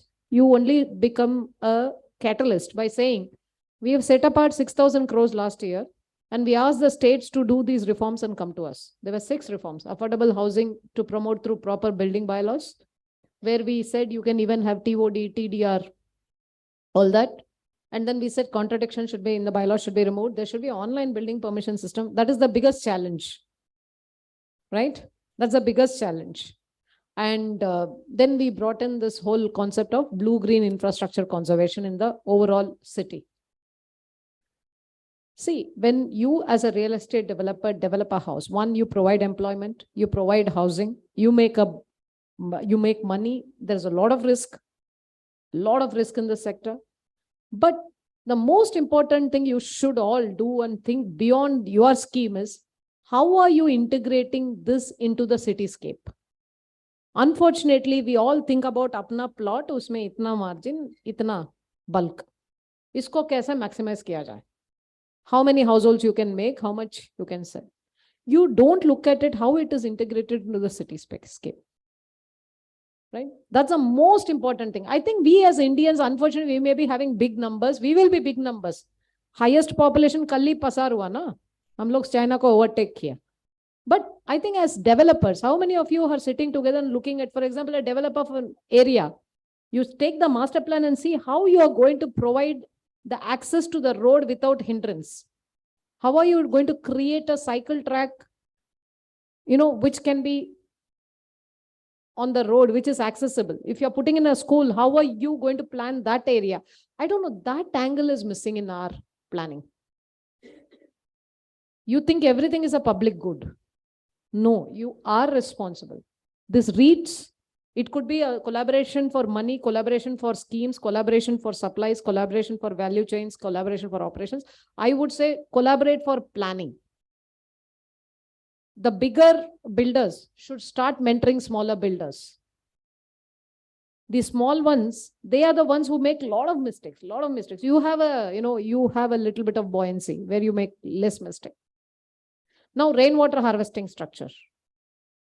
See, there is a life cycle of the building also. The O&M is the weakest part. You put up STPs, nobody maintains it. After 1 year, you go and see the STPs in all the schemes. You must have put it up with a lot of good intention. The water is really not treated because the electricity bill comes, nobody wants to share. So these are major problems in life cycle issues of the buildings. How do we solve them? We are creating, it is producer's responsibility. We are creating some asset. You're making business out of that asset. You're getting out of it. How are you going to ensure the sustainability part? Because it's not a plotted development, it is a vertical development. Unless it is vertical development, not much of money comes into your kitty also. Another thing is, I think, inefficiencies in buildings in terms of how the light, how the air, how the temperature, the material you use. See, today we are poorly informed about the materials which we can use. This isn't something which you people need to create a research facility or a facility, not research, again, research as a very, applied research facility where you can guide these builders. Is there any place where a real estate builder can walk in and get a complete idea about what material can be used, where you get the finance, what is the way you can keep it more blue and green conserve?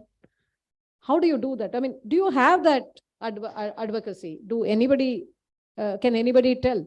The only thing we all calculate. See, I've sat with all of you, not you personally, because I didn't work in this city. I've sat with all the builders, all the developers. And every time I've modified, we take 20% of the land. Ahmedabad, and you must be knowing. We don't allow you to build in your plot as you would want. We put TP schemes and take plots and order plots and bring orderly development. So in that, every time I would sit and bargain and get your plan changed. But that was my interest, so I got it in. No government official does that. See, what I would request is, you multiply your wealth by sharing, not by not sharing. See, if you are building a scheme, you please try to improve environs. Many of you want to build a scheme where there are gardens, garden view, lake view, river view. sea view, ocean view, whatever view it is. But you make this thing, street view ho sake, acha street banao yaar. How do you make it so friendly? Today, buildings are becoming so, so non-personal. How do you create a place where a person who is old need not walk down or come down all the way to interact with another old person? We are not building buildings. You build, what do you say, homes. You build commercial spaces. I would say integrate eyes to the street as part of your schemes so that women are safe, children are safe. There are so many sensors available. We all, go to foreign countries. We say, oh, wow. But why can't we integrate? These are small costs. These are not big costs. How do we make it safe? Do you need a policeman to make you safe? How do you induct a person to live into a community? So I think there's a lot to be done in this sector, lot. Apart from buildings, and you may make signature buildings, but do you make signature lives? That's very important. I would request all of you. And one more thing is affordability segment. Affordability segment has to be looked at. Where are you building? See, the simple pollution angle of, when you build any amount of concrete creates a lot of emission, heat island. Somebody was saying, sir was saying new cities. See, sir, if you don't have, cities are labor markets. There has to be a main economic activity. For that, people will come and therefore you build houses. This is the chain. Now, if you want to declutter a city, unless you have an economic activity which anchors, nobody is going to shift there and stay there. It is not, people don't stay there. Second home karne wale thode bahut log hai jo jaake rahenge. You build one-room apartments. Have you ever thought one-room apartments, one-bedroom apartments? How do you actually bring in? There could be foldable kitchens, fabricated, 2 feet by 2 feet. During the night, it becomes 2 feet by 2 feet and you lock it up on one corner of the house. During the day, it can open up. Right? There are solutions. You have to think differently. I think National Geographic brought out an issue recently saying future is folded. Origami into design. I mean, you guys are at that place where these concepts can be brought and integrated and bring in the best. Kapda kahan sukayenge? Aaj kapda sukana is a bigger problem in India. वो अपने आप सूख जाता है because of things which matter. कहाँ मतलब वो जो बनाते हैं women actually make that पापड़ कहाँ उसको सुखाएंगे आज तक कभी उसका solution नहीं आया. So I think we are actually forgetting a lot of activities and building buildings like the only problem we have is we ape those French and this thing with the greenery. अभी इस book में मेरे को बड़ा बड़ा पेड़ दिखा पूरा building में एक पेड़ लगता नहीं है. So, I think let's get a reality. I can tell you guys, see, whenever I cleared the file, see, I have been reasonably honest. I've never taken money from builders. So, so I always told all of them that when you sign a file, don't look at the builder, look at the employment they create for the people who come from rural areas or from the poor sections of the society. You're really giving back to the society, but you're also taking a lot of ecosystem from the cities. Every time you concretize, you're creating a heat island. If you don't have water, your buildings will not sell. Okay? If you lose water, you will have to evacuate from the earth. So kindly, we need to focus on that. Can you create a water source in your buildings? But seriously, we need to think about this. Gurgaon, such a beautiful thing. But pani kharid ke aapko brush karna padta hai. Right? Is this what we as Indians want? Look at your water conservation. Look at your way you are building buildings for affordable segments. Look at the way the life is getting eased out. Look at the way they can integrate into the transit systems. Can we also look at combined transit system? Because you are one guys where people are willing to pitch all their savings to get a house, a roof. Can we integrate into transit also? I mean, a lot of ideas are there, but I was very interested in coming here when I heard about real estate. That's why I came, because I know I've worked with, I know exactly mezzanine floor, podium parking, all kinds of, issues you guys have. So I exactly want to tell you one thing. You are at that position where you can make a lot of difference. Don't be contented and complacent that you have arrived. No. Kindly challenge yourself. Change the way Indians live. If some things you can do in that way, I think I'll be very, very happy if that is of any use. I think new cities are old cities. Redevelopment of old city is the best way also. Densify the old cities. Unfortunately, the old cities are now 100, 200 years old. Their FSIs are 1/2. Not even 0.7 is built in the Karol Bagh area. But at the same time, it's congested. So have the courage to associate with each other. But unfortunately, the most important thing is, as government, we also need to engage with you. That part is getting eased out a bit, but not fully. But I think we need to come up. You should come up as a collective force to look at areas, better lives, and the interior and center of the cities, look at it. How will you rejuvenate them? Redevelopment has to be done. Na? 90 years hota hai, uska concrete to gir padne wala hi hai. That has to be looked at. So these were some of the thoughts, very random thoughts. I would say thank you so much for the opportunity. I think it took a bit long than what I would have otherwise been given time. Thank you so much. I'm sure you're all great people. You will do something great.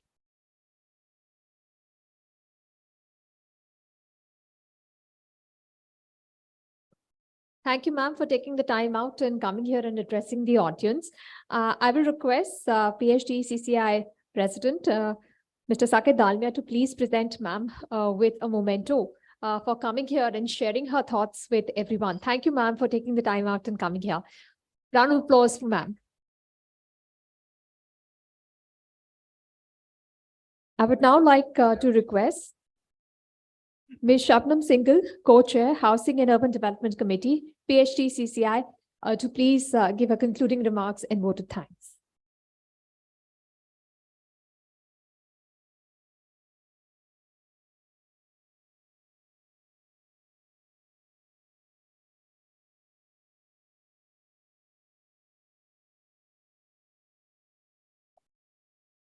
I've already got 30 seconds. That's okay. Good morning, ladies and gentlemen. Honorable President, Shri Saket Dalmia ji, Rajiv Uncle, eternal Rajiv Uncle for the industry. I think everybody is now only looking up to Uncle for all guidance, support, everything. Without him, we can't do anything.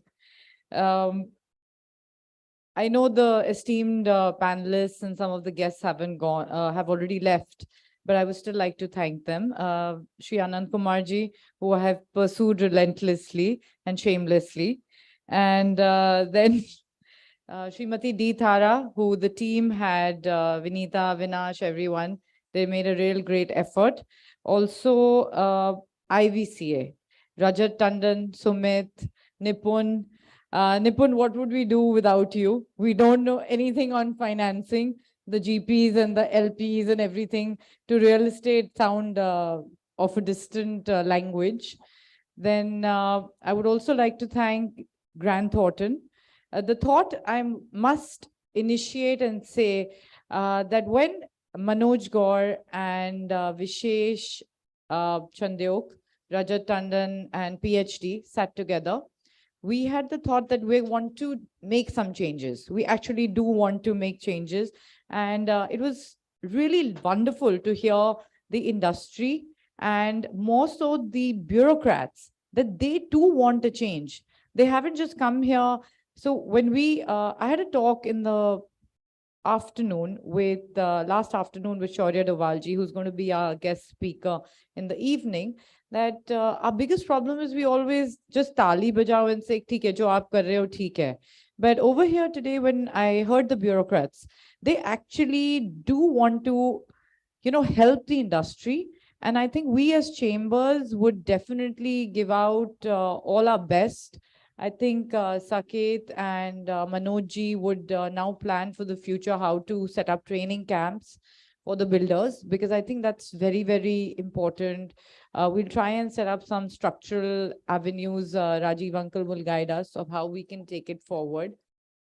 I think that's more than 30 seconds. And I hope it's complies. And if anybody would like to have any questions for the esteemed panelists, we actually also simultaneously conclude our first session, which is regulatory affairs. Yes, sir.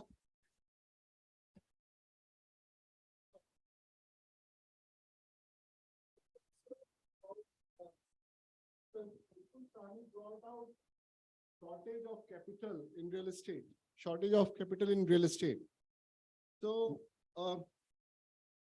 my suggestion is to remove various restrictions on norms and policies of ECB.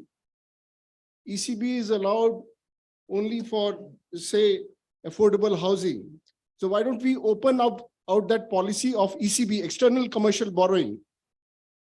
That will help us. That will remove that shortage of capital, what we are talking about.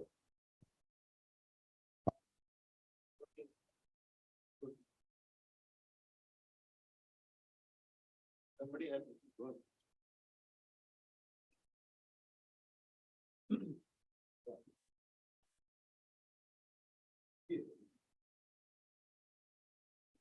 Hello. Yeah. So ECB is a double-edged sword. You can look at it, but it's in dollar denominated. You know, back in the 1990s, the Asian crisis was caused by ECBs in those markets. Capital is available. I think there are various other ways of doing it, not just ECB.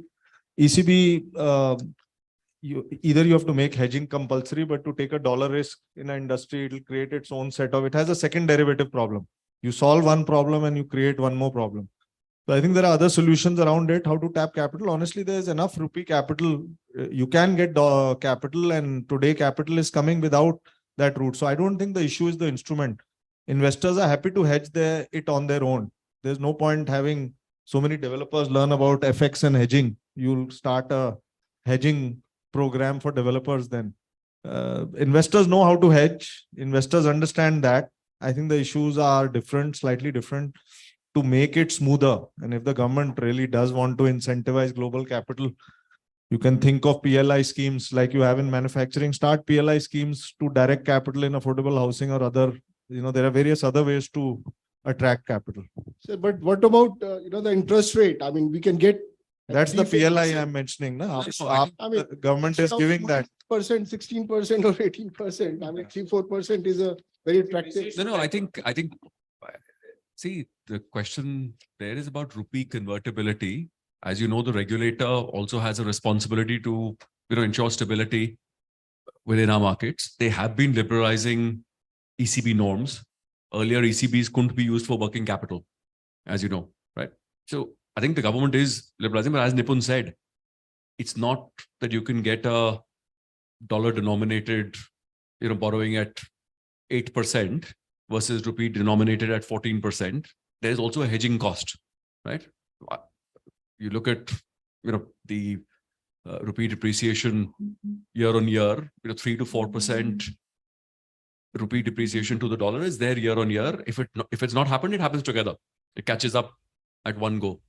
I think the point Nipun was making and the point I was making earlier, it's about gearing up your business from a differentiation perspective, offering perspective, as Ms. Dhara was saying, and governance perspective to be ready to attract capital. The capital is there. Even KKR, as I said this morning in the paper, said they're changing their view. Up until now, people like Nipun and others were largely doing quasi-equity, right? But guaranteed IRRs. At least that's what the paper said. They are much more open to pure equity now, not just, quasi-equity. So I think, all the ingredients are there. You all have to gear up as developers, with governance, with differentiation, and the use of technology. I think it's not so simple as you're making it out to be, that please increase availability of ECBs. They've given very good answers, but you must have some practical. The difference that comes in is I'm only giving you one example. We bought something at $400 million. That time the dollar was 39.60. We sold that asset at a loss of $42 million. But that time the dollar was at 6060 and one property was hived off. What we had bought for 1600 crores, we were able to make 3200 crores out of that. But that is when you are selling it. Now imagine if you are taking a loan in ECB and then the dollar goes up. That's what both of them have been telling, that it makes you actually might be running out of business. And let me assure you that there are plenty of people coming into India. The ex-High Commissioner of Canada to India has joined Fairfax to look at India.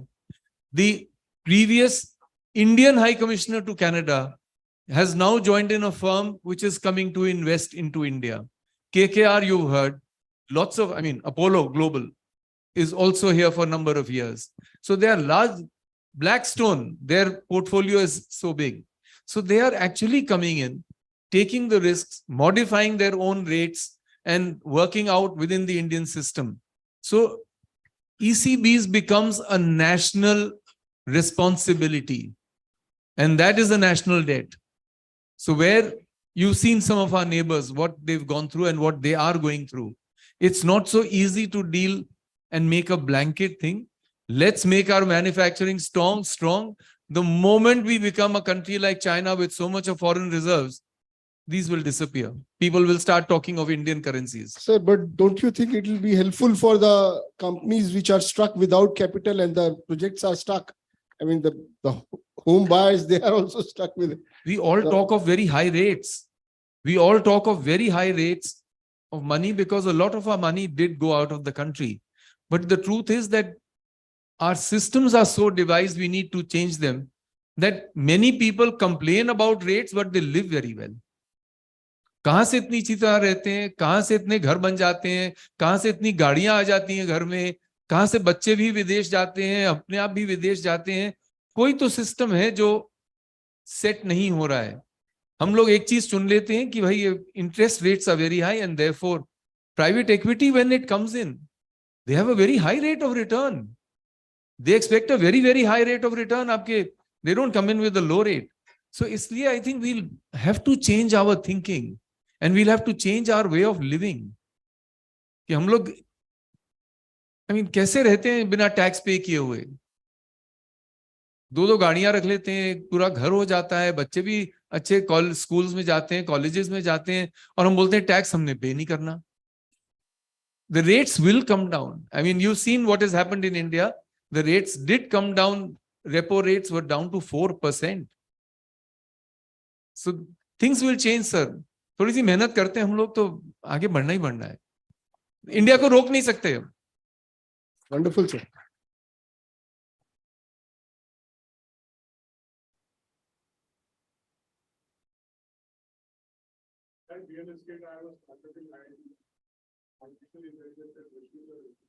And you can try to sell us around security, surveillance, access control. So we have visitor management, worker management, residents. So various categories of people. Like a home loan software or IoT. So we've been trying to sell to RWS, big leaders, and have a customized solution. Like so, most of the solutions are providing people have to actually see, or the guards have to evaluate the concept.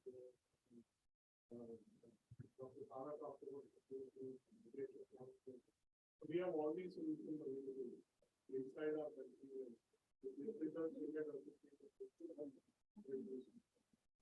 No, it will happen, sir. It will happen. After all, IT sector in India has done such a marvelous job. I think that their revenues to the country are something like $300 billion. Systems change honge, thode saste ho jayenge. You will also get much larger volumes. You will lower your rates. These things will all come in, sir.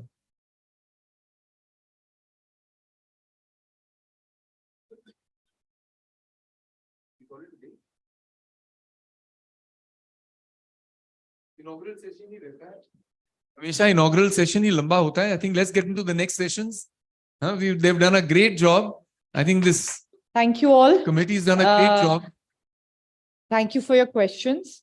We would now like to conclude by thanking our panelists. This actually was 2 into 1 session, which was one was the inaugural session, and the second was regulatory framework challenges policies in real estate sector, which I think has been very well covered.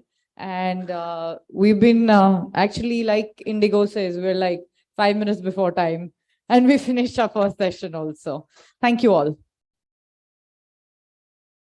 We request now our speakers for the next session to join us on stage. We would request Mr. Sumit Abrol, our moderator for the technical session 2, Challenges and Opportunities in Financing in Real Estate. Mr. Abrol.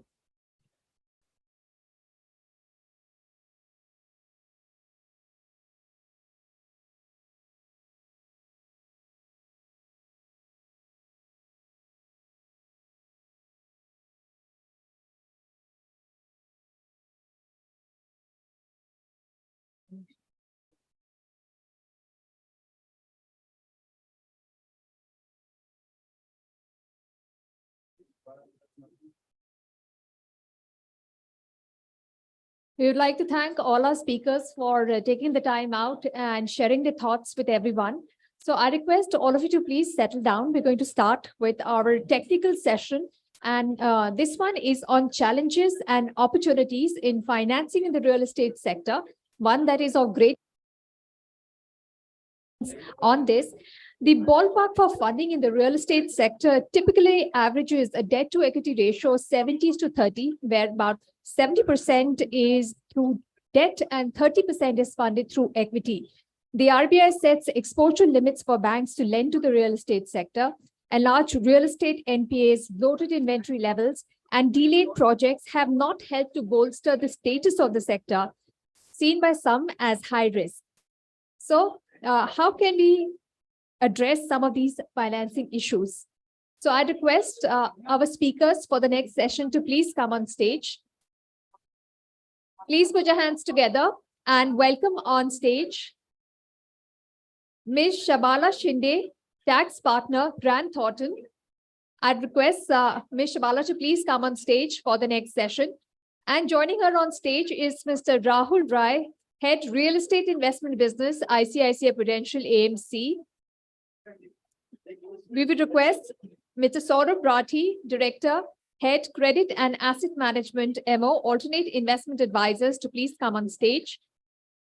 I would also like to invite on stage Mr. Puneet Chandra, Co-Founder and Director, Scooter, and Mr. Sudhir Goenka, CFO, Experion Developers Private Limited.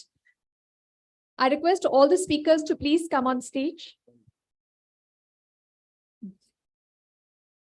Yeah. I would also like to invite on stage Mr. Ravi Agarwal, the Managing Director of Signature Global. So I request all the speakers to please come on stage. Ms. Shabala, Mr. Rahul Rai, Mr. Saurabh Rathi, Mr. Puneet Chandra, Mr. Sudhir Goenka, and Mr. Ravi Agarwal. Please put your hands together and welcome on stage our speakers for the next technical session. This session will be moderated by Mr. Sumit Abrol, Partner Lead Advisory, Grant Thornton, Bharat. Please put your hands together and welcome our speakers on stage. I request all of them to please come on stage.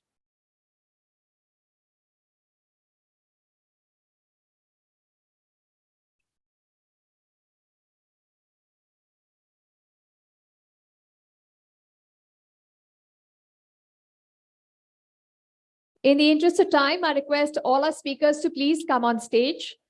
Ms. Shabala Shinde, Mr. Rahul Rai, Mr. Saurabh Rathi, Mr. Puneet Chandra, Mr. Sudhir Goenka, and Mr. Ravi Agarwal, Managing Director, Signature Global.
I'm wondering if the speakers for the technical session are a little shy because they're not coming on stage yet.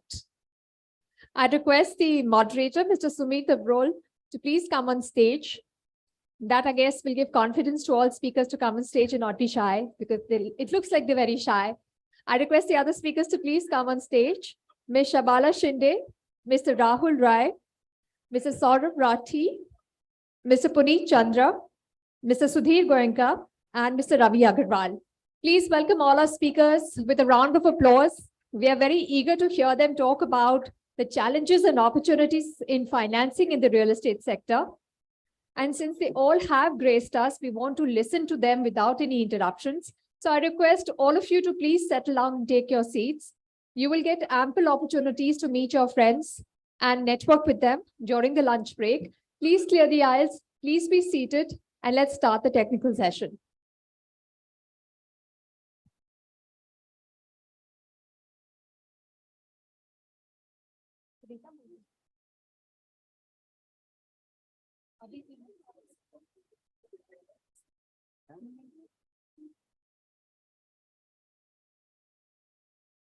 Hi, good afternoon, everybody.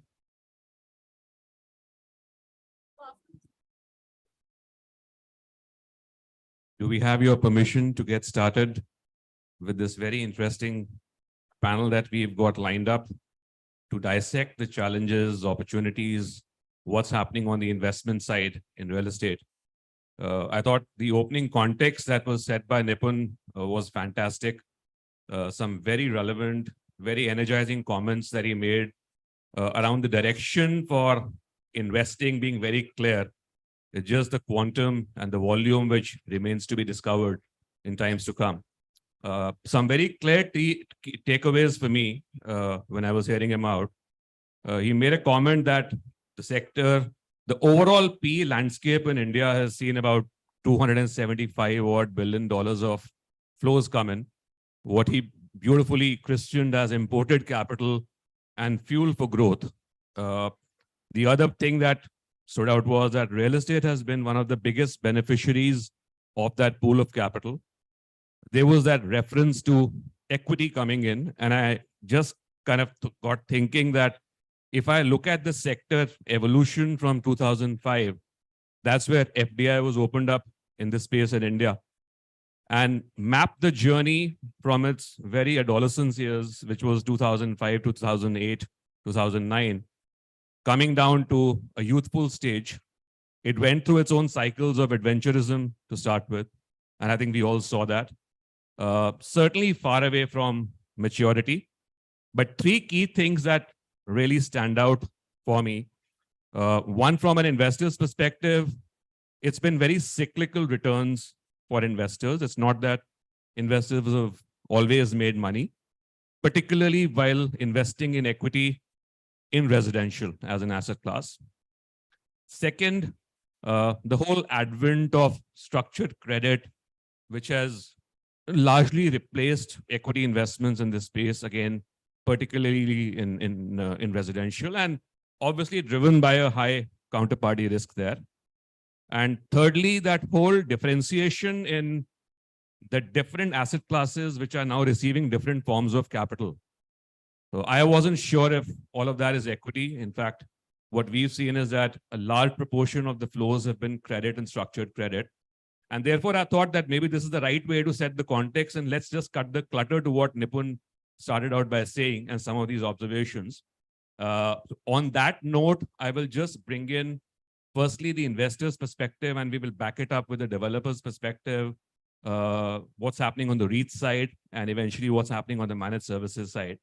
But just to bring in the investor's perspective, if I could bring in Rahul and Saurabh, who have been very active investors in real estate in India, to kind of just give us a landscape of what kind of investments are happening and what's really going out there.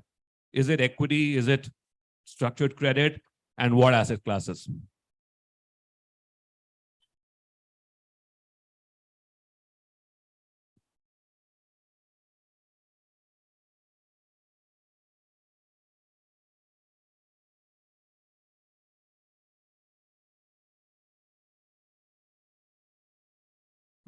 Thanks, Sumit. So I think, yes, I mean, as you summarized, things have moved from equity to structured credit and so on. But I think the availability of funding and what is the funding scenario is today very much linked to the sector that you are looking at. So residential, yes, is the largest sector. And most of the funding that is available to developers from funds like us is a structured credit. I mean, everybody started off with equity and concentrated on structured credit very quickly. And that's been the kind of a theme for many, many years now. But having said that, the other sectors like commercial office is definitely seeing a lot of pickup, especially on the equity side. And the last few years with the REITs being successful, I think the availability of equity on the commercial side definitely is a lot more improved. You have a concentration of players who are dabbling in it and who are of a size where people are comfortable in doing equity deals with them. So I think apart from residential sectors like commercial offices or even warehouses and data centers, which are growing quite well, are seeing a lot of equity. But 80% of the industry is residential. And that's where I think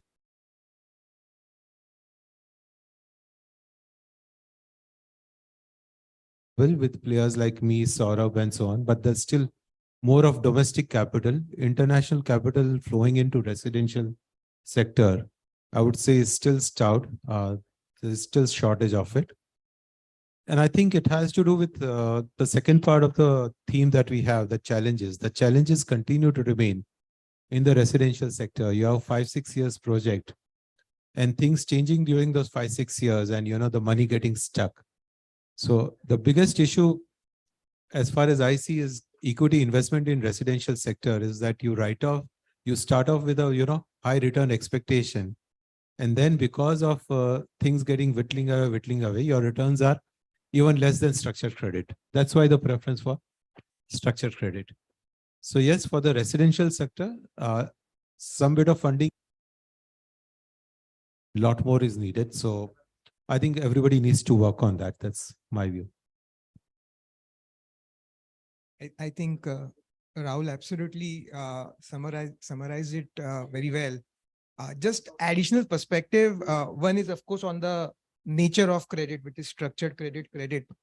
I think somewhere markets have become mature enough in the last 3-5 years, both on the lending side as on the developer side, where the cost of capital is also determining whether eventually we end up, while we start with a structured equity or structured debt, but whether you end up doing equity or debt. What I have realized over a period of time is real estate, everything is equity. Whether you structure it as debt or equity or any other instrument, but eventually everything is equity because the risk emanates from the project and you have to rely on the project for cash flows for everyone to come out. But I think two types of credits have become pretty active. One is what we typically do, as Rahul explained, which is structured credit, credit, debt, mezz debt, which are typically mid to high yield investments. Second, I think a lot of action happened between 2019, on last mile fundings, stress project funding. And I'm talking beyond Swami Fund. I think a lot of movement happened there. Now we believe there's very, very limited scope available that side. But yes, on looking at the way the market has been for the last 18 months, at least at Motilal Oswal, we have started looking at equity-oriented structures. I think pure equity is still a distant dream in residential real estate for sure. Maybe select developers, select players, concentrated bets is a different thing. But I think structured equity, which is more linked to project, more flexible capital, I think that should see the light of the day probably in the coming 12, 18 months. We are very keen. We have identified our players, very, very select bet. And I think most of the players will actually follow that kind of a model.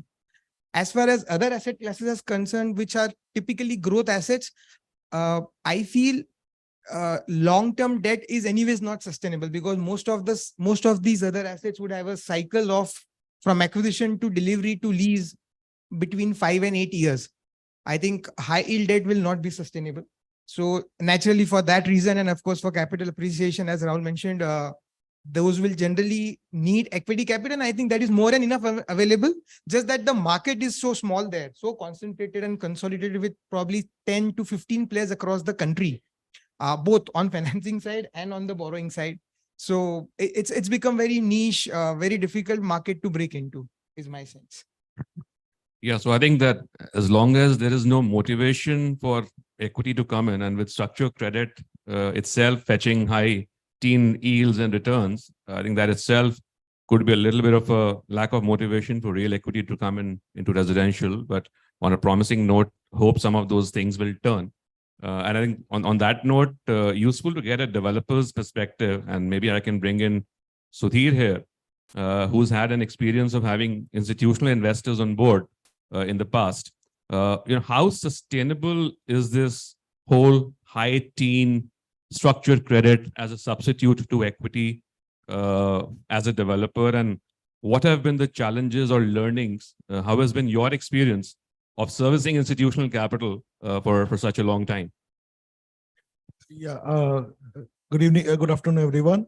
Sumit, actually, the challenge in real estate is getting funds at a good, affordable rates. Because if you don't have funds available with you at a affordable rate, then your project IRR or the project returns goes for a toss. In terms of structured products, normally the outlook of funds like Motilal Oswal or ICICI is to have high teens kind of returns. So that's where the challenge comes.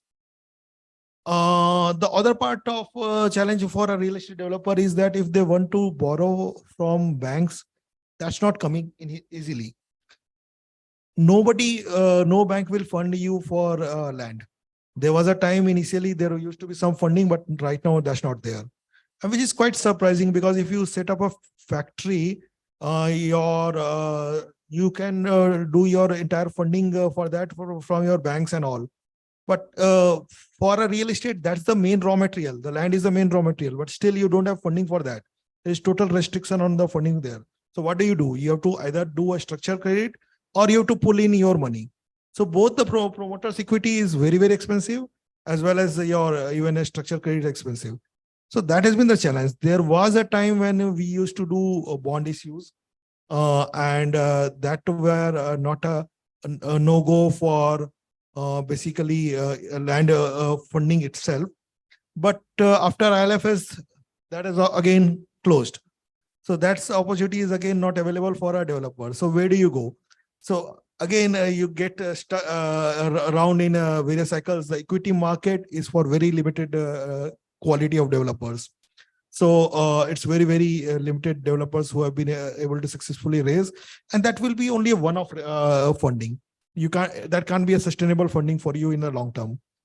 So you need to plan your funding through a mix of all the products, considering the overall, whatever your basically outlook for returns will be, how you want to allocate your available capital, how do you want to bring in a partner who can bring value to your development, whether it is in terms of structured credit, and also at some stage take borrowings from banks and NBFCs. NBFCs were a good source of fund, but again, it has again started revising. People are again looking at that, because I was just looking at one of the data for that if you have a good rating, then banks, even for construction funding, there will be 60% chance of you getting the fund. 60% of good rated developers will get a fund from banks. But if your rating is BBB or something below that, only 40% or 35% of developers are getting bank funding. So that's why, because unless most of the mid-level developers, most of the your small-time developers, new developers, it's very difficult to get a good rating initially. So that's a big challenge in terms of a real estate funding scenario right now. But things are looking brighter, because there have been some structured products which we are also working on. So they are basically helping us to get funds at some fairly decent rate. I would say not definitely in teens, much below teens.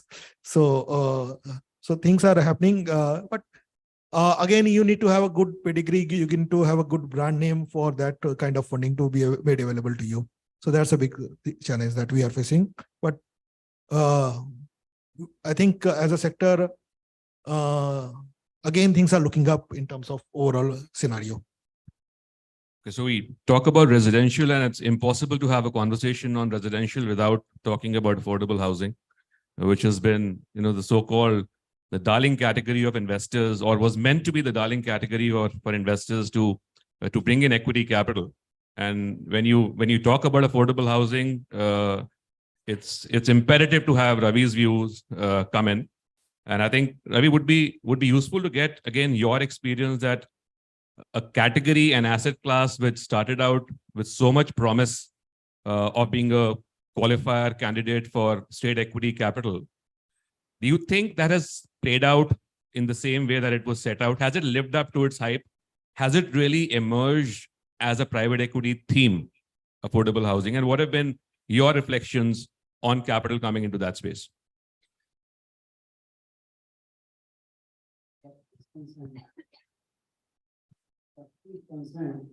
So when the resources, when some resources, you have to use it efficiently.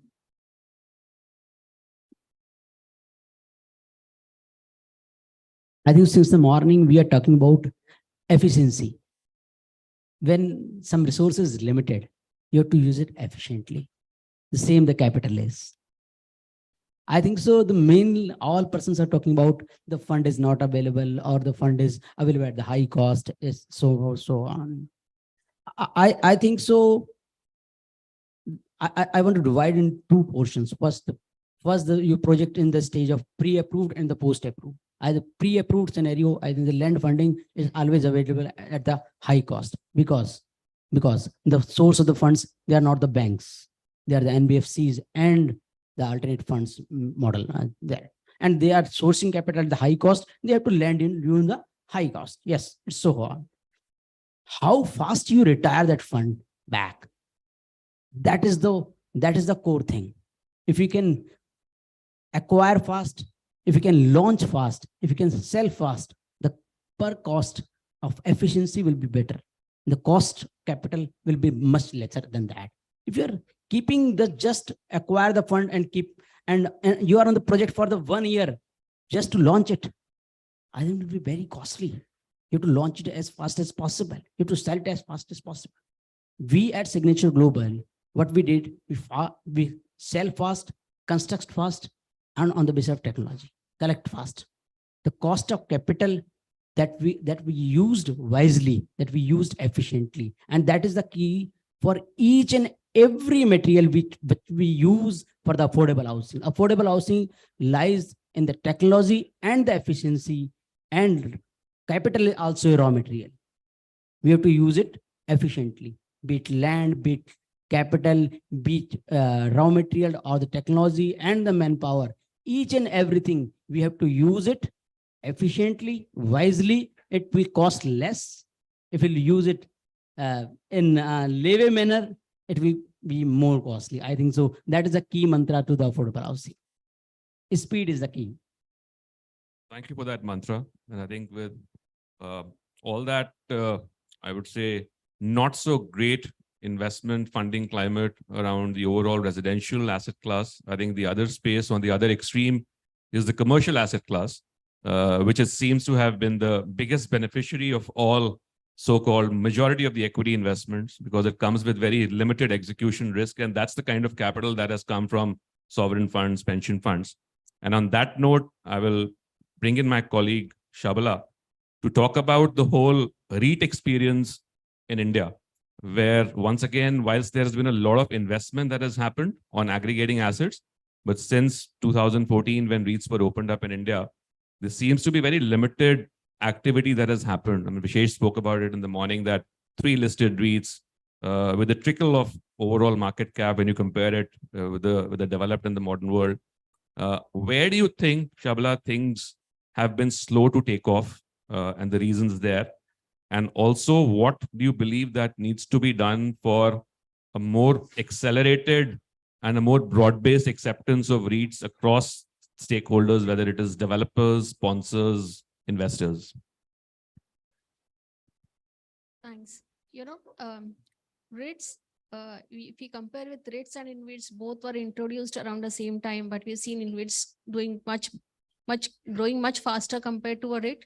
A couple of reasons there. I think as the regulations evolved, there was not clear clarity in terms of which assets would really fall under REITs and what would come under InvITs. As we saw those clarities coming in, we saw more and more interest in REITs. That's one reason. Second is, if you look at the value of assets that is required to go under a REIT, is 500 crores. Generally, this sector is very unorganized. So getting those assets organized, bringing it within an umbrella, and then moving it under a REIT, that does take some time. So the gestation period, I guess, is a little higher. That's the second one. And third, I would say the assets that you see under a REIT and an InvIT, there's a little bit of overlap. So some assets like hotels, which are within the city, come under REITs, which are outside the city fall under InvITs. Data centers now come under InvITs. So those kind of lack of clarity has been one reason. Two, when you compare this with the global environment, even globally REITs were slow to start. Over a period of time, they have picked up, and that pickup has been linked with how regulations have evolved, what incentives have been offered to them. And as those regulatory environment and tax environment has become more friendly and more clear, REITs have done well. If we compare that to India, I think the way the clarifications came from SEBI, the tax incentives came in, that has helped. A recent amendment that came in for REITs and InvITs, which clarified how the loan repayment would get taxed. That for an InvIT is much clearer and much beneficial, I would say, because sovereign wealth funds, who are the major investors in InvIT, for them that loan repayment is exempt, versus when you see for a REIT, there's no specific incentive or special incentive for sovereign funds who are investing in REITs. So those kind of benefits, when extended to investors in REIT, would make it more friendly to the investors. And today's paper, which Vishesh mentioned in the morning, it's not that the sector is not interesting to private equity players. It is, and it's really going to become more interesting as REIT as a investment vehicle becomes more acceptable to us, to the fraternity. Thanks for that. Interesting perspective there as well. Let me again maybe switch gears a bit. We've spoken about residential, spoken about commercial, REITs, affordable housing, credit, structured credit. I think another very interesting asset class which has seen perhaps one full cycle in the country is managed spaces, co-working space.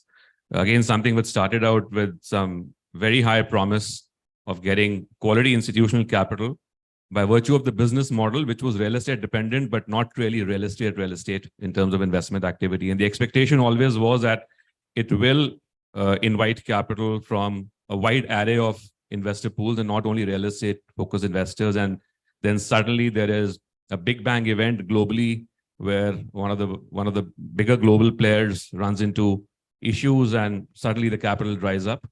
And then comes the pandemic, which is a catalyst for that space. And things are back in action and buzzing. Puneet, you having run a very successful franchise in managed spaces, how do you see the investment landscape shaping out in that space? And is there anything innovative that professionals like you can bring in to be providers of capital versus just recipients of capital? Thank you, Sumit. I'll give you a few statistics of how things are happening in commercial real estate, and then we'll take you through what managed office is all about. And then I'll give you a perspective of why it is going to be one of the favorite investments for the private equity players. In the last 5 years, there are about 5 private equity players in a very nascent stage of this industry. 5 PE players have invested in this space, ranging from 25 million to 300 million in India. And this space is on the rise. But I'll give you a few stats before that. There's 50 million square feet of grade A real estate being leased in India every year. Out of the 50 million square feet, 15 million, 30% of that leasing is happening in co-working and managed office spaces. 1 million square feet is about 25 crores of monthly rental, which means if you multiply it by 15 million, that's the monthly 450, 500 crores worth of monthly rental business every year is the opportunity that we are sitting in front of. Now, what is managed office space, right? So there is that massive shift that has happened from conventional to managed. Why? Office is not a core function of any company. It has to be outsourced. And now there are precedents where companies like us can do a better job than the companies themselves. The first outsourcing industry being the software, then being the BPO. It is now perceived that office outsourcing is going to be the third biggest industry that India will at least experience. And we are visibly seeing it. Google's, Microsoft's, AMD's, Mercedes of the world's now taking managed office space instead of going to conventional real estate directly. Now, what is managed office space? Managed office space is nothing but I am managing your office. I am managing a commercial real estate, right from taking the lease to building the fit outs, making that company asset light, to running it for them is what managed office space is all about. Now, there are companies, multinational companies, grade A firms, large Indian firms, they are seeing value that with the help of managed office firms, they one become asset light, the other they become absolutely hassle free. Now, how does this entire thing translates into numbers, right? In a managed office space, the rental to revenue ratio, so the rental that I pay to the developer to the revenue that I receive is about 2.5. So if I'm paying 100 rupee rental, I'm getting a 250 rupee rental from the client because this is a fit out, there is services, etc., etc. Now, my 250 rupees becomes the base price. That's the rental price, and I get increment every year on that price. So essentially, if I put it and kind of summarize into what a private equity looks at, they look at that if a managed office space gets into space buying, I mean, buying into real estate, commercial real estate category, investing thousands of crores and buying IT grade A buildings, we will free up the building in 5.5 years instead of 12 years because of the accelerated rate of returns that we get out of the EBITDA and PBT that we generate out of this entire asset class. Now, if the Brookfield and the Blackstones of the world, they go for REITs and they invest millions and billions of dollars for launching these REITs, they will look a massive value in this entire proposition. Because what's happening is now I'm in any case paying rent to developers like DLF and all graded developers where I'm picking property. Over that, if I am generating as much profit as I'm paying to the developer during a course of time, I have twice the ability to pay back the property debt that I have picked up from a banking institution. So I think from that perspective, I'm saying it's a very attractive proposition. A lot of these managed office players eventually will get into asset buying. We're also thinking about it. The game is getting bigger and bigger with time, and larger investments will come in because there is an immense value add for the Brookfields, Blackstones, and real estate funds across the world. The second piece that we solve for the customers is very interesting again, is for the corporate real estate world.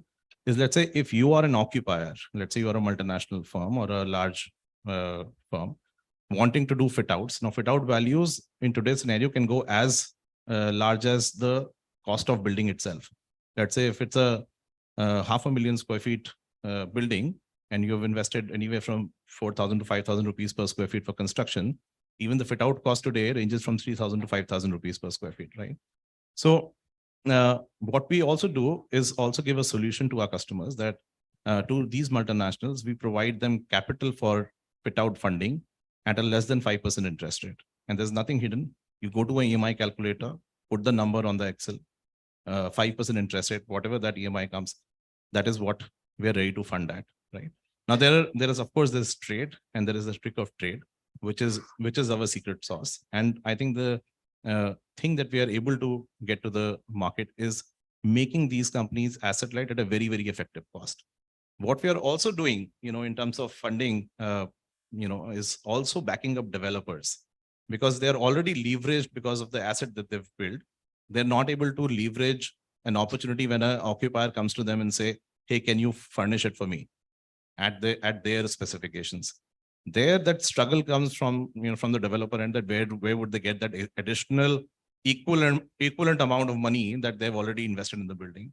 That's where we become a backend partner. We take the credit risk on the client, and we support you at the backend and provide that capital at a very, very effective price. Now, that effective price comes from a perspective, and because of the reason that when I'm doing fit outs, there's an inherent margin that I have while doing the fit outs. So that's why the capital becomes very, very effective in terms of percentage, even for a developer or for an occupier. So these are some of the innovative things that we are bringing in the market. And I think, the way investors have started thinking, private equity players, or let's say large, even family offices, they're looking at a newer perspective of how the real estate is going to function in future. Are there innovative models that will converge into better return model on even buying assets? That's the question which is there in the market, and that's, I think, managed office and co-working spaces are kind of trying to solve that. We've seen a very large investment happening in this space, about $300 million investment, precisely because of the reason that they believe that they will get into asset buying space and they'll free up the asset within 5.5, 6 years. Then in a normal circumstance where Blackstones, Brookfields of the world, they take about 11 to 12 years. So that's my point of view. I think it's massive. There's a lot of attraction. And this is the thing, at least in the commercial real estate side, this is going to be, for the next 5 years, this is going to be the talk of the town. Thanks for those insights here. Very innovative business models and some clear capital arbitrage opportunities there as well, where you can both receive capital and be a provider of capital. And I can promise you that you will have quite a few side conversations going on at lunch. I can already see some of that excitement to know more, curiosity to know more. But just moving on, I think the other piece has been what the sector has seen in the last 5-6 years, which has been path breaking, is a couple of big legislations which the government has come with. And sometimes you need to bring in that forceful adoption to change through regulation, through legislation. And I think the IBC code was one such very big path-breaking event that the sector has seen. And I know that a lot of investors have been watching that space very closely. There's been a lot of excitement, a lot of funds raised, mobilized to see if there is a window to come in and make money out of that space. But again, not much that has happened there, whether it is because of resolutions that have got delayed, whether it is because of learnings of that uniquenesses of this sector itself. But on that one, Rahul, your perspective as an investor, do you think that there is a real investor play on that market?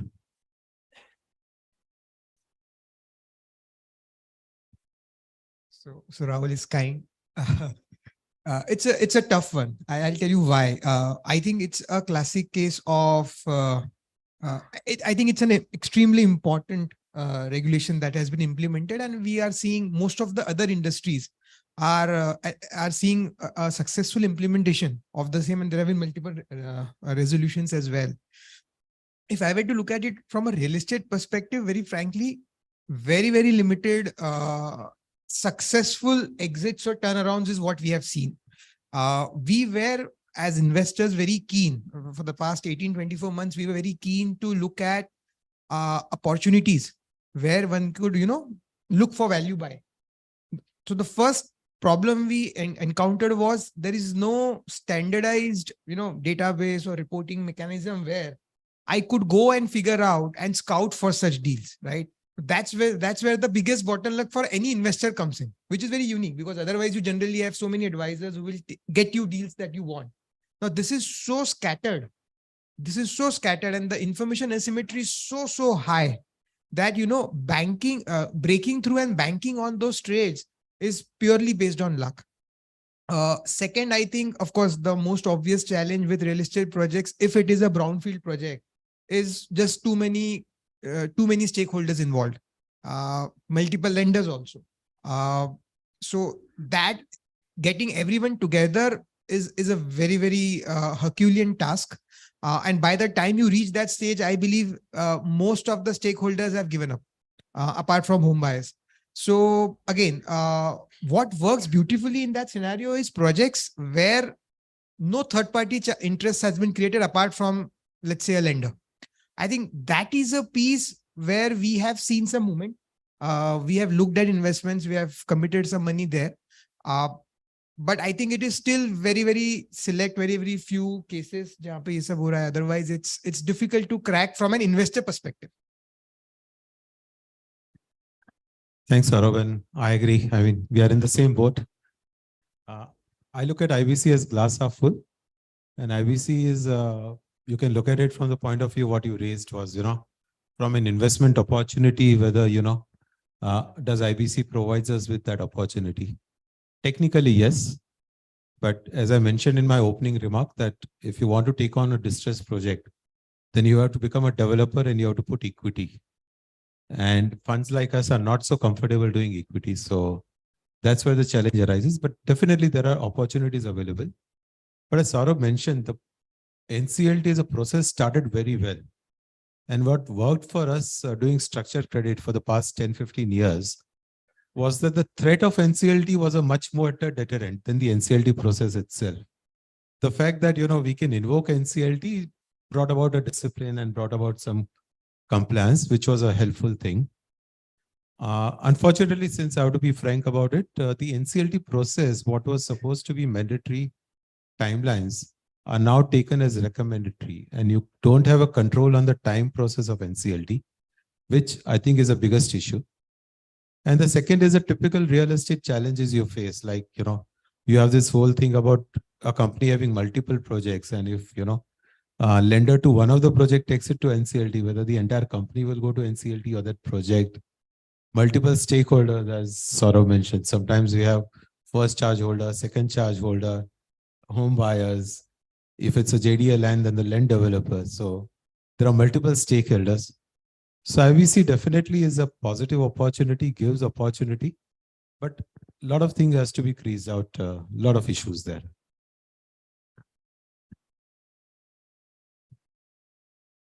Yeah, so just one additional thing in terms of what you said. Most times you see the security that is offered to the lenders that may not necessarily sit in the same entity. And that also complicates it when you want to resolve these and enforce this. So that becomes a challenge as well. One big takeaway from what Rahul said, and Ravi, maybe a follow on for you, that whilst it may be an opportunity for investors like Rahul, theoretically, but you also need frontal developers to act as gateways to play that opportunity, right? Because somebody has to play that developer role. Do you as a developer see that as a real opportunity of being a gateway to investors to play that market? Sure. I think so. I think so. In the residential part, I am interested so far, and the size of the real estate and residential part. I think so. They are the big ones, and they have supported us as a lot in the starting of the company itself. That all supported us the most, and the signature. The first funding came from the institution, the Rahul funding. Yes, and I think so. In the long run, they will be the partners. Yeah. Excellent. So before we open the panel for participant questions, maybe I'll just take the liberty of playing a quick rapid fire with all of you, starting with my colleague Shabala, and then maybe just go around the table that if there was to be one big wish list ask that each one of you were to have, which you believe can be an investment catalyst to accelerate investments in the sector, and that ask can be to the regulator, it can be to fellow developers, it can be to fellow investors. What do you see that ask to be? One big thing which you think can be an investment catalyst? I think there's a lot of non-core real estate that is sitting with government. The way we saw NHI InvIT becoming a starting, or I would say that set out a precedence for monetization of government assets. This non-core real estate, which is sitting with CP, central public sector undertakings or government, I think putting them under a REIT would really give a lot of comfort to investors as well as developers. Okay. So I think two things. From a developer perspective, I would believe as a partner in the project, adoption of technology and governance still needs to go up significantly. There is no difference. I don't believe that real estate is a very difficult business. It's actually an assembly line business. Ideally, it's supposed to be. And then why 10 succeed and 90 don't? So that's a question that we should ask ourselves. But I think governance and technology are something which will create a differentiator going ahead, and capital will get concentrated with such kind of developers. I think also on the investing side, collectively as a country, we need to have regulations which incentivize investments into real assets, right? So there is a mechanism of REIT now, InvITs now, which is a I believe it's a fabulous, we're just scratched the tip of the iceberg. But similarly, if we are investing through AIFs, right, and that's a very large market today now, there should be certain incentives for investors to invest in such funds. And that incentive could be as simple as, avoiding any tax arbitrage between a regular investment, let's say in a listed space, versus someone investing in private credit. So I think if that can be bridged, there could be tens of Sauravs and tens of Rahul sitting here someday, and which effectively means that capital goes back to developers, the right guys. I think those will be the two key things. So I echo Rahul's view. Just to add, I think one more important thing is that real estate is a very big contributor to the GDP. I think it contributes around 7 to 8% to GDP. But still, it's seen as some outlier in terms of funding or in terms of perception. So I think from government perspective, it will make sense that if it is considered as a industry status rather than just a real estate status, so let's be equal to any other industry. So that is something very important. Even from RBI perspective, RBI have a very, very high risk weightage to any real estate funding. Let's consider it as a normal industry. Why consider it differently? That's very, very important from my perspective. Yeah, I think there are a lot of wish list, Pankaj. We can keep on going. I would say the topmost wish list that I would have is that recognize that real estate projects typically take 5 to 6 years. So the biggest change if people can introduce is that no middle of the life changes in the project. last 5 years, a lot of important things have taken place, RERA, GST, and so on. And if you see the effect on the real estate, the biggest issue was the transitionary phase. They didn't provide for, how the old projects which are still continuing, how that will get affected. Or sometimes you have this environmental laws coming in and stopping your project, not getting your approvals. Or some in the middle, they change the scheme or something. So if, government can apply their mind that, people are investing a lot of their capital in it, it's a capital intensive business. So even if I have to change a law, I have to provide for some bit of a breathing space before that new law comes into place, before I make any changes, give 2-year kind of an horizon to people so that existing investment can be worked out. And don't put stoppages on the project. Suddenly, you have the pollution issue and you ask all the projects to stop. I mean, the capital is getting lost. So I would say the biggest thing if the government recognizes is that you can bring in the law, you can bring in the changes, but apply it prospectively. Don't apply it to ongoing projects. It's killing the capital in that project. I want to add 2 more things with this thing. 2-3 years before, the budget provided the affordable housing as a status of industry. I think so that kept in the budget only. It's not passed to the RBI directions. I think notification is not yet came. If it became, then the weightage, I think so what Sudhir was talking about, that the cost of capital to the affordable housing or the mass housing will be, I think so much lesser. I think it's not passed yet. And secondly, I want to say the lot of compartment the capital is capped in the compartment like scenario in India. The lot of money is coming in mutual, in life insurance or these kind of insurance companies. The lot of funds are coming and they are investing that money, which is earning just 4% to 6% only.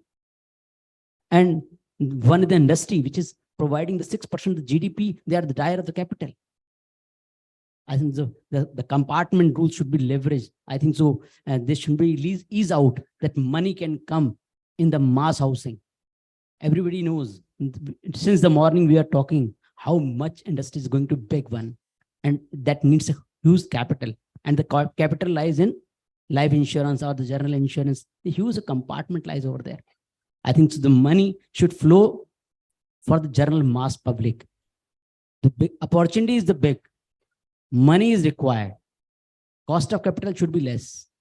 I think so mass housing is the demand of the day.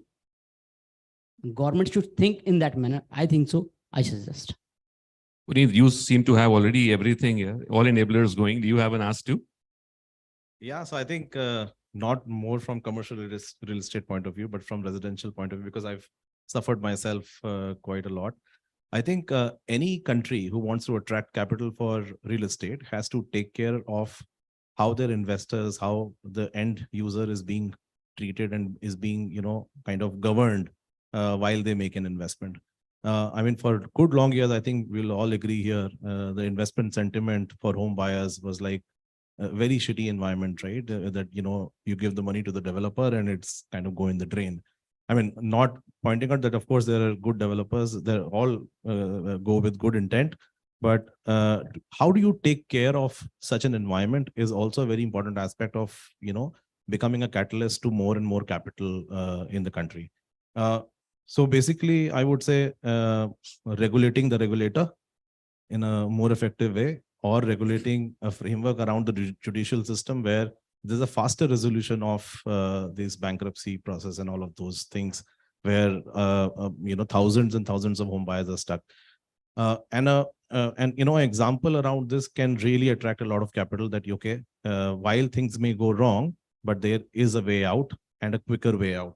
I think that will boost a lot of sentiment of investors, not just institutional capital, but also the home buyers and other smaller investors who would want to take and because of all of this sentiment, a lot of that fear has got into a lot of people that, should they get into real estate? I mean, what Zerodha did to, equity is everybody now with 10,000, 15,000 or whatever lakh rupee, they're all investing in, stock market today. That has to be the scenario for real estate today. And then also, second point is to give a lot of boost to these fractional ownership platform where a small time investor can also invest and become a part of real estate. You don't know what's the power of that last last mile investment. Smaller investments, but kind of coming in bulk through these platforms can become a real boost to the real estate industry overall. Thanks for that. I think adolescence to youth, to where we've become, to where we reached on the journey from an investment standpoint, been adventurous, has been bumpy, there have been learnings. And I'm sure that the journey from youth to maturity, with all stakeholders playing their part, government having a clear transition plan whenever they bring new implementation of laws in place, developers keeping focus on governance, transparency, investors having realistic returns. Hopefully, we'll see the risk profile of the assets change in that journey, and we will see some real equity participation coming into that space. And then on that note, I will just perhaps open the panel for any questions from the audience. Is there someone who can move around the floor? Maybe I'll jump in there. Thank you, sir. I'm A.K. Jain. I'm an urban planner, intimately connected with the master plan for Delhi. We have discussed the capital issue of capital very thoroughly, but I think we have restricted ourselves to the financial part only. But what about the land? What about the time? What about the infrastructure? That is the I think, basic ingredients of capital, which we have to focus upon. For example, land pooling policy in Delhi. Since last 15 years, most of the projects are at standstill because there are some kind of flaws from perspective of real estate, from the perspective of the developers, which need to be addressed. I think this is the kind of platform which can discuss thoroughly what needs to be done. The second is time frame. We are still in colonial luxury of 20-year master plan. Why not 5-year master plan? Because time is money. And another thing is infrastructure. Why the government can get away without providing the infrastructure. For example, now land pooling policy makes it obligatory on the developers to provide water supply, electricity, or roads, etc. This will never happen. Why not at least at the master plan level, infrastructure, major roads, major water supply, electric substations, etc. have to be provided by the government. So I think this is the question. What is understood by the capital has to be very clearly defined. Thank you.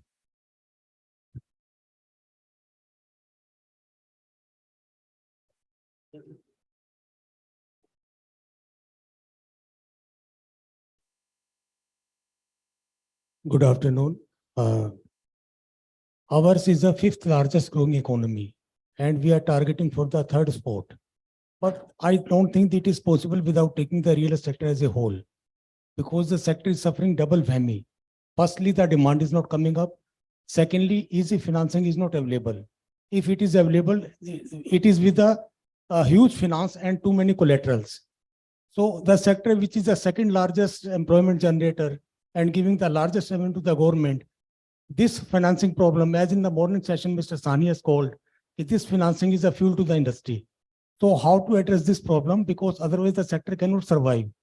And secondly, those who are tapping the capital market for the IPOs, so they are only a quality or niche player. And effectively, their cost of the capital is very, very less. So REIT's idea was not very successful, I would say, because it is confined to some big players only. Like government is doing something that they are coming with MSME IPOs. So something should be there for this sector as a whole. Some policy development should be there. And second part is that why private equity player, when they are investing in this sector, why they are so greedy that they are asking such a high IRR. You tell me, with a wafer thin margin in the industry, how the industry will be surviving? Ultimately, what would be happening after 3 years exit would not be possible. Then the lot of litigation would be there, here and there. So in their own country, when the rate of interest is very low, why they are asking for such a huge IRR for the investment in India? So these are the 2 questions which can be addressed by anyone. Rahul or Saurabh, will you take that? I would have just addressed the first part. first part. So December 2022, SEBI did come out with a press release, or rather there was a press article where they said that SEBI is thinking of a micro REIT, which would reduce the asset size or even allow a single asset to go under a REIT.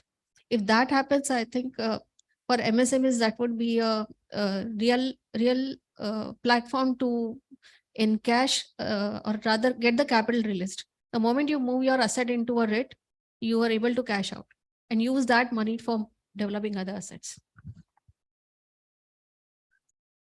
So, sir, I can totally relate to what you said about cost of funds, but that's one part of the story as I see it.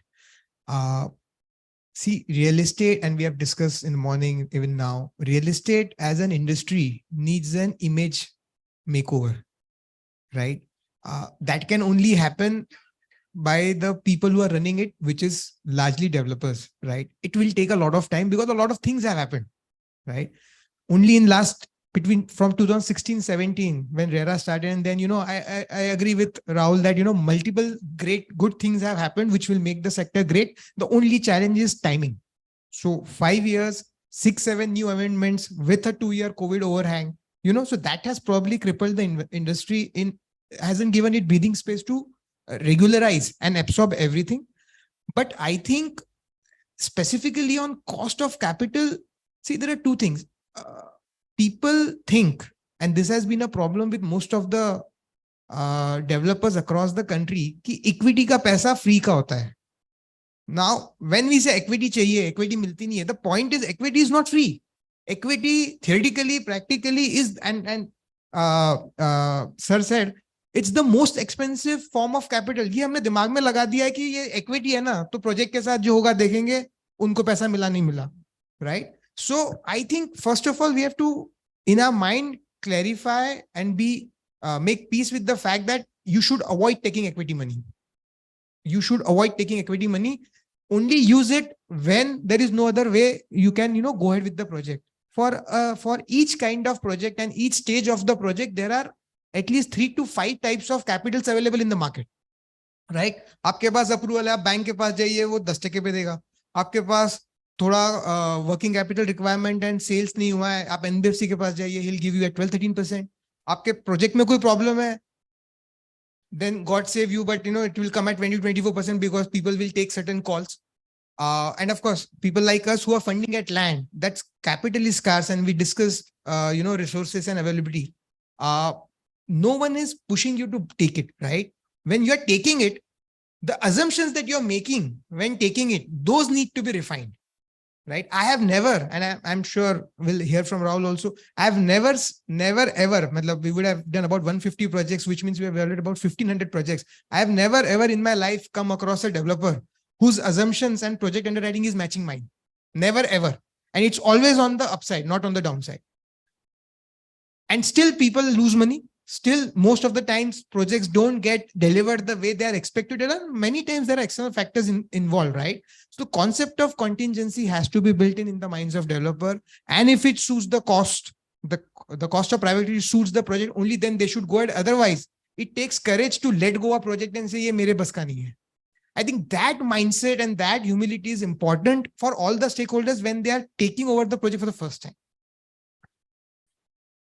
There was a lot of pain in that question, and I can relate to it. But what I can also tell you is that I just want to add one more thing. The equity is not easy money, because if you are getting some profit, then I have to pay dividend. Just but in in terms of private equity, I have to pay in any case. Just in terms of some statistics there were, I think, about 50 odd real estate focused private equity funds that were active in India between 2005 and 2008. I have been in this industry for that long, and I can't even recall 3 of them who are currently there. Most of them have shut shop. So that, that it's easy to say that the return expectation has been high, but not even some of those equity investors in that adolescent stage of the sector have made money. And pricing is a clear function of counterparty risk. And the counterparty risk needs to improve. It needs to evolve with better governance, better transparency. And I think that has been one of the key takeaways in the conversation today. Yeah. On that one, the next question, please. Yes, I'm Ravinder Agarwal. Sorry, just see the 1 minute, agenda. because it's a point close to the heart. Just to add, it's not that because a foreign investor is coming, he's asking for a high return. He is also looking at the opportunity cost and looking at the taxation in India, the currency depreciation. Net of everything, he's making a return which is not nominally better than what return he makes there. So he's not asking for high return. I think the solution is what Ravi had mentioned, that we have got a lot of money coming in, mutual funds, insurance companies, and so on. If you can find out a way that that can be rooted to, real estate development, and it can happen if the real estate projects themselves demonstrate their ability to return back the money. See, the whole issue of the cost comes because many of the projects fail and they don't return the money. Then the cost gets loaded. If you ensure, if you bring up the project up to speed, ensure it gets completed efficiently, the cost definitely will come down. So it's an entire cycle which will have to change. I'm sorry. Yes, Last question, please. I've been just reminded that they're about to close lunch. Huh? my concern is about, the money which is coming through FDI, especially through government route. We use FIFP. I mean, it's taking too long to clear those FIFP approvals. I mean, we don't get approvals on time. So, I mean, nobody has touched here FDI, and if somebody can throw light on this. I think FDI in real estate, at least on construction development, you have it's under automatic route, No, but- right? And with a 3-year lock-in for non-residents, that's how it is. So I think the approval route mechanism is not there in construction development. This has been relaxed for quite some time now. But you need to have FIFP approval. FIPP approval used to be there. It's been quite some time now, I- 3-4 I've just years. I've yesterday checked the, the policy on this. But is this in real estate construction and Yes, housing? I'm talking about the FDI coming into real estate. No, that's not automatic route. I think No, there are not two smooth. parts. Automatic route is quite smooth. You just need to inform them within 30 days. That is fine. But I'm talking about the one which is coming through the government route.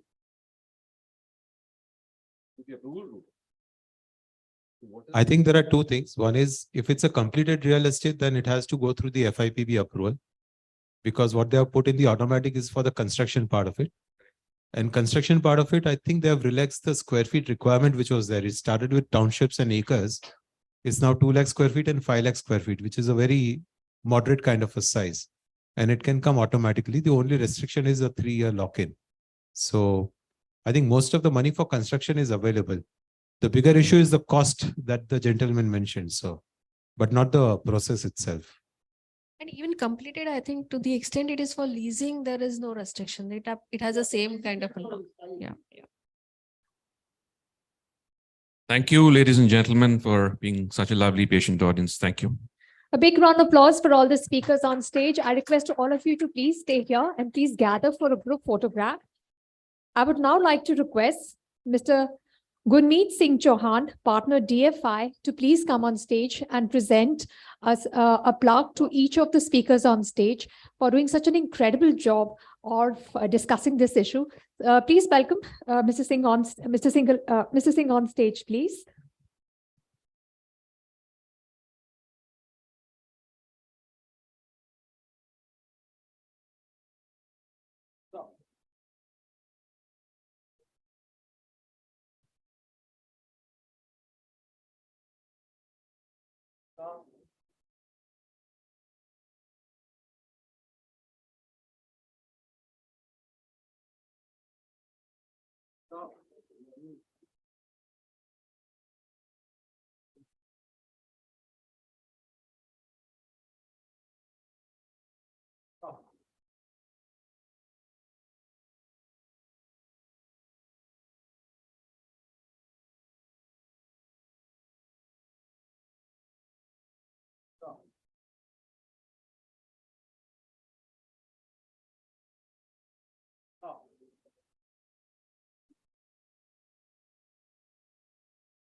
Big round of applause for all our speakers for sharing their thoughts with us. Thank you so much for joining us.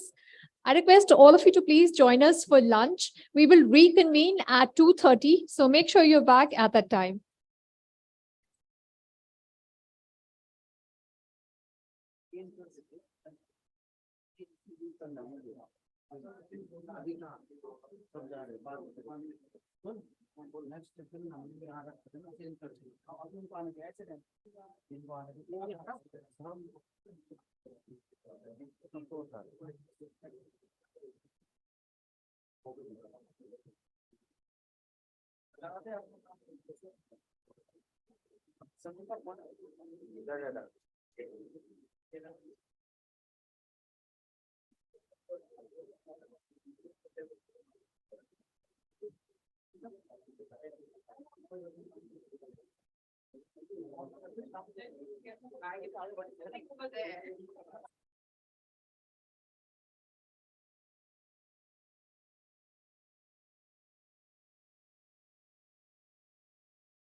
Intertwined with an eternal philosophy of affinity and prosperity, India is now one of the fastest growing big economies.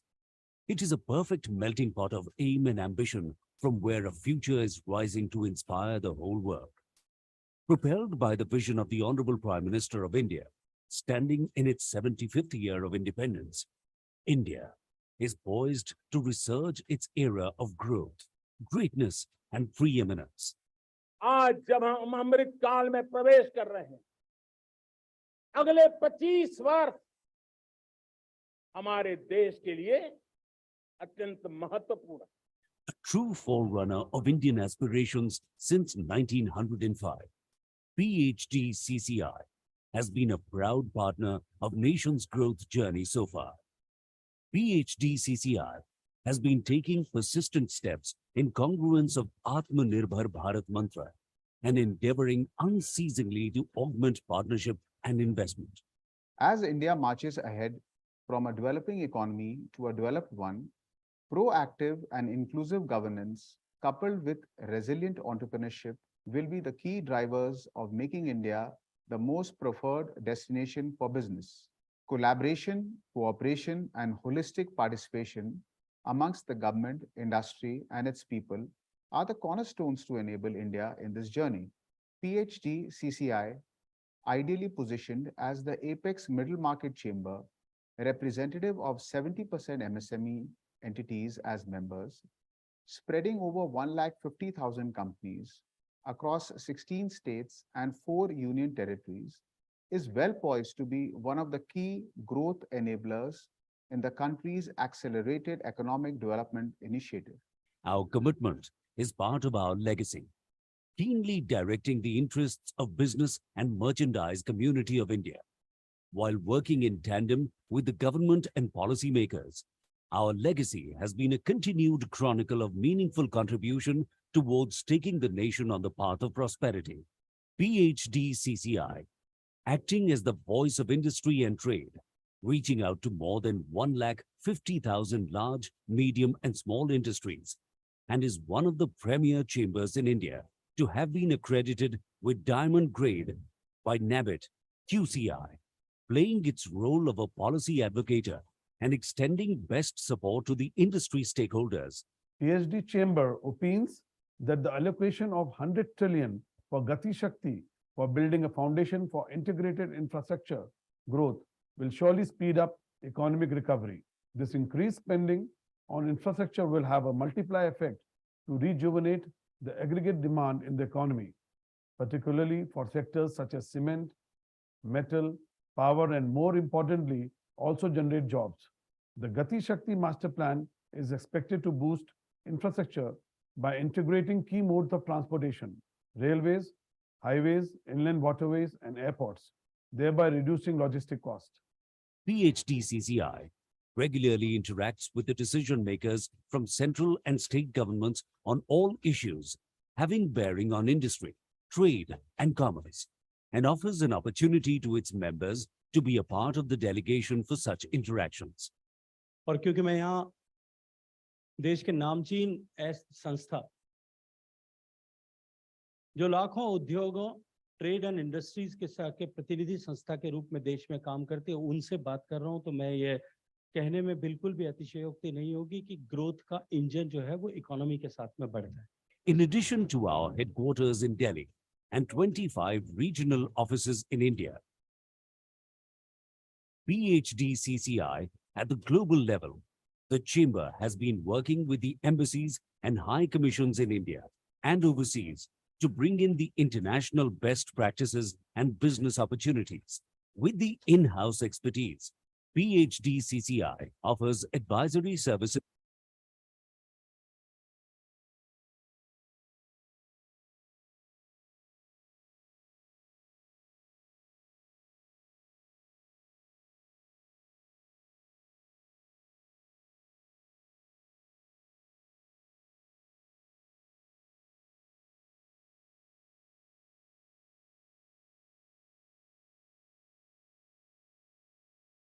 and Jaipur.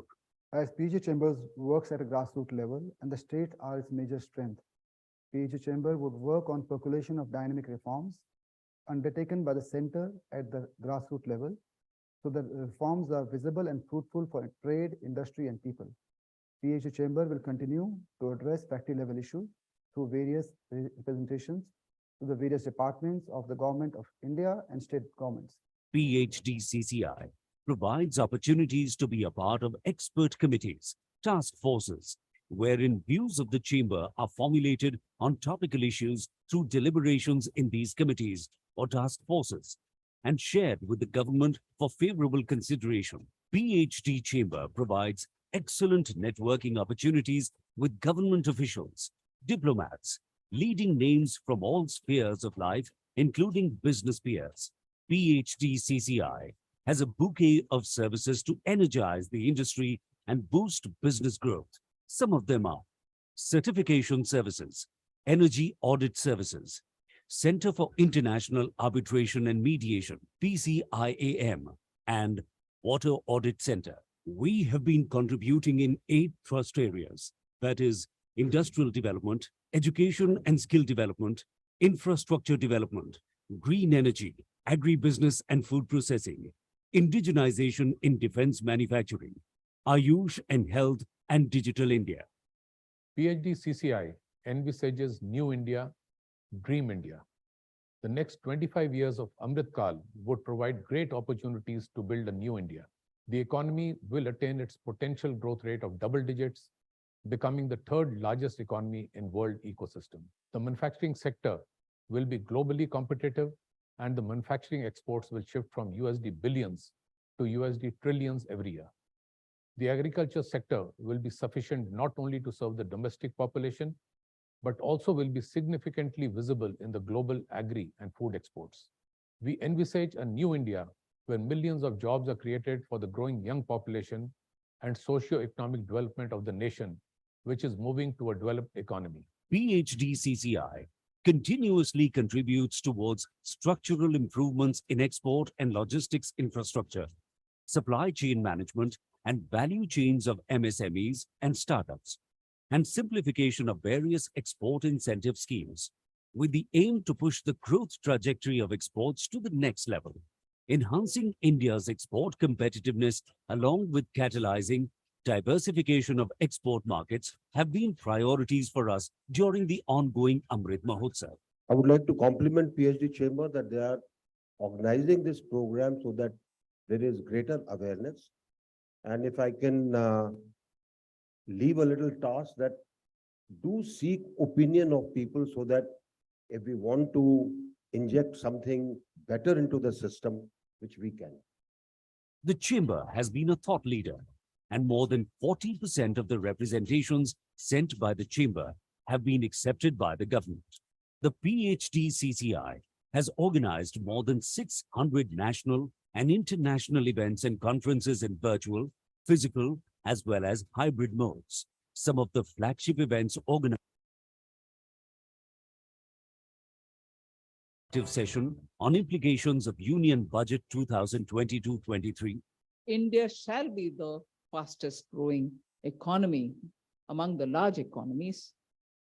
I'm sure it'll also be because you have come forward. Second International Conference on Defense and Security in association with the Ministry of MSME Government of India. Standalone session on geopolitical spillovers and Indian economy with Dr. M.D. Patra, Deputy Governor, Reserve Bank of India. It would be remiss of me to go further without mentioning that I have actually been in touch with the PhD Chamber of Commerce and Industry for almost 20 years. A figure in our survey of professional forecasters, the RBI conducts a survey of everyone who forecasts, and their work figures very prominently. Actually, they figure in what we call the fan chart. We have a fan chart around a projection which describes the balance of risks. 37th edition of Ambassadors Meet 2022 with the theme Fostering International Economic Cooperation. International Climate Summit 2022, an initiative of the Indo-Norwegian Partnership, was organized by the PhD Chamber of Commerce and Industry and Greenstat AS in Bergen, Norway, in partnership with Invest India. The India-centric summit focused especially on exploring opportunities for green hydrogen in India.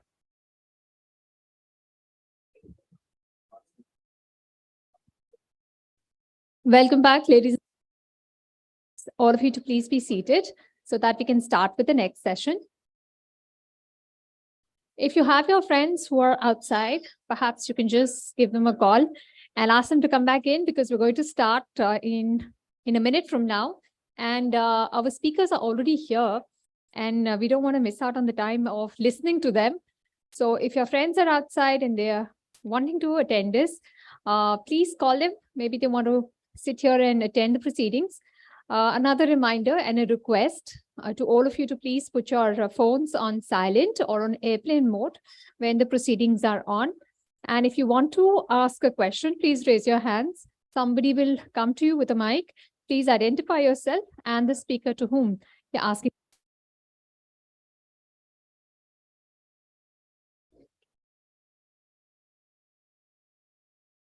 Welcome back after the lunch break. We are now going to have another session, and this one is on emerging themes in real estate, in technology innovations, affordable housing, and sustainability. New technologies and innovations are transforming the way the industry operates. AI, big data analytics, and blockchain are being used to facilitate property searches, transactions, and management. Will technology bring in greater efficiency and drastically improve customer experience?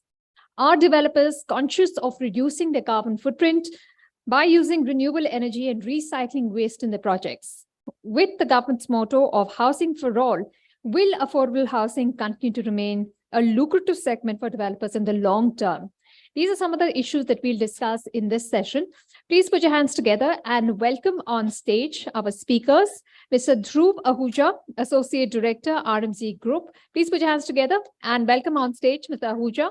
Mr. Tarun Mehrotra, Business Head, North and East, Tata Realty. Mr. Pala Saxena, President, Project Management, Smart Pearl Developers. Mr. Pranad Dholakia, Senior Vice President, IIFL. Mr. Brij Nandan, COO, Hero Realty Private Limited. Mr. Mayur Desai, General Manager, Modern Plumbing, Prince Pipes and Fittings Limited.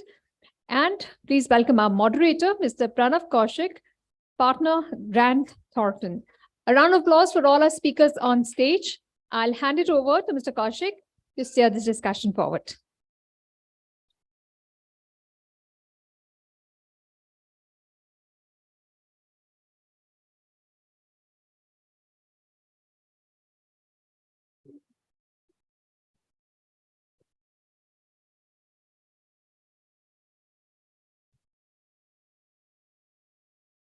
Thank you for that introduction. And I know this is a session straight after lunch, so we'll try to keep it as lively as possible.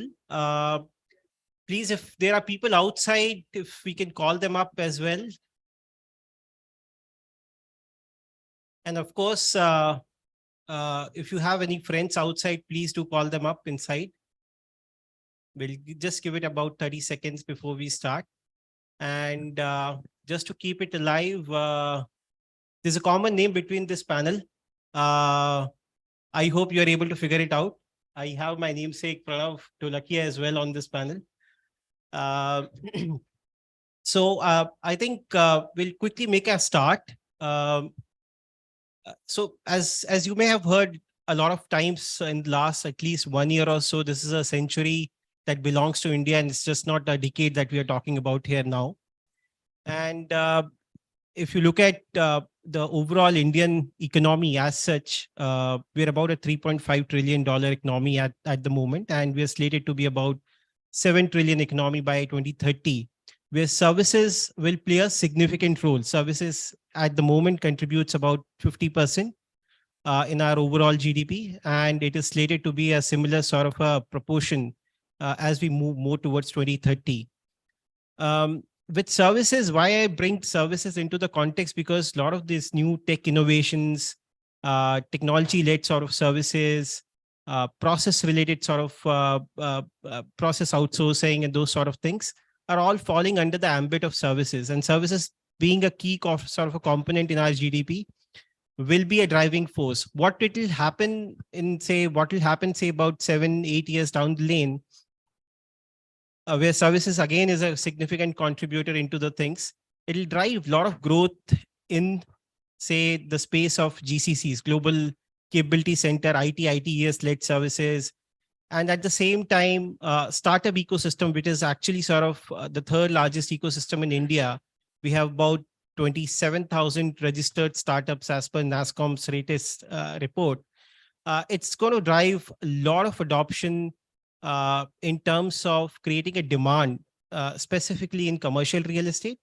And at the same time, the urbanization trend, where in fact, there's a prediction that by 2030, about 42% of India will be urban, which will also create a huge demand for residential and household sort of properties as such.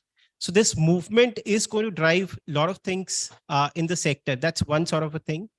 At the same time, the infusion of all these technologies into the sector will also happen, which is already happening. A lot of adoption has already sort of taken place in the sector, although the sector was not the first and foremost in terms of adoption of technology, but post sort of a pandemic era, a lot of things have actually moved, and where the developer community, the overall real estate sector has been at the forefront of at least adoption of technology, more customer-focused technologies as such, which has really sort of made a sort of a foray as such. So with that as a background and that as a sort of a context, I would want to sort of open up this sort of a panel, and we would want to keep it very light, and we would want to probably keep it more conversational. So even in between, if you have any questions, you can always raise your hand. We'll probably keep it very fluidic at the moment. But of course, there is a set sort of thing that we want to cover in this, which we'll try and do that. But please feel free to sort of raise your hands. And if you have any questions with the panel people, we will be very happy to sort of address that. So my first theme that I want to pick up in this conversation is around the infusion of technology into the sector itself. We have seen a lot of new technologies which are actually sort of coming to foray, like AI with the recent sort of a thing around chat GPTs, large sort of language models which can be sort of leveraged in this sector itself, although it's a very nascent sort of a thing. AI, blockchain, process automation sort of technologies, workflows, smart dashboards, and those sort of things are really sort of making a foray into the different sectors. And of course, real estate is not untouched. So my first question, maybe Tarun, to you. In your organization, because you're part of both sort of things, both residential as well as commercial sort of estates, how do you see these technologies being adopted across, say, more like customer focused areas, as well as things around design, project execution, construction, and at the same time within your internal sort of processes within the organization to drive more efficiencies and effectiveness in your own operations? So certainly would want to hear, and if you can give a little bit of flavor, because from a commercial real estate as well as from a residential perspective. So good afternoon, everyone. This is a sort of a slumber session, what we were calling it. So we need to wake you up after a good lunch. And so we'll try and make it as interesting as possible. This is a very non-controversial topic, but it's a lot of learning-oriented topic. Now, when I first got this call a couple of days ago about, the topic of this session, and when we had our first chat, it got me thinking, and once I started all those tick marks in my mind, the real extent of technology completely taking over during my career span, let's say in the last 20 years or so, where we started with BlackBerry, and that was a revolution. Before that, people used to check email once a week. And then we started with BlackBerry, and today where we are, and even in the last 5 or 6 years, the technological dependence of business has exploded beyond what anyone could have imagined, even as far back as 10 years ago. So, so a very interesting point. Technology typically started with, and when we speak of technology, we look at the large things, the large world-changing kind of ideas which happen. Those are all there. So, BIM is there, which is an absolute, and I'll come to that in a bit. But it all started with really, the customer acquisition program, so to say. And initially, it was all very simple. Google marketing, boom, boom, boom, boom, carpet bombing. And you used to get leads. And suddenly, channel partners dependence was much lower. And you could reach markets which were really far away in a jiffy. And very soon, all of that became very, very, very effective, but very, very expensive too.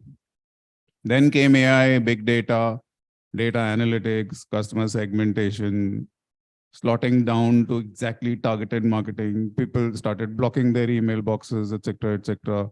So marketing went through a huge change. And now we do, of course, segmented, targeted marketing, which is very, very efficient. You start in the morning with a customer profile. Every hour or so, you create lookalike audiences. And by the evening, you're getting from 80 hits in the morning to about 80,000 hits in the evening. And they're all effective hits. So it's a very advanced AI learning tool, which is being used in that.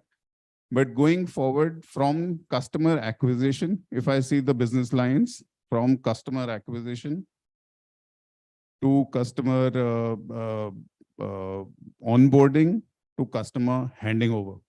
The entire chain is controlled today by technology, through apps, through onboarding. It's all online basically. Then product development from the design stage to construction to post-construction. And the most important part, monitoring, is all done through the very, very, very good platform, which probably a few people have had exposure to, is BIM. So BIM is a very, very life-changing tool for us. You can, otherwise drawings used to be a pain.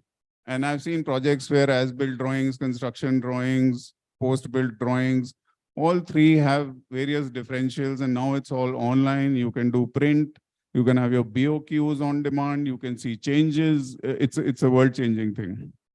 Plus live monitoring.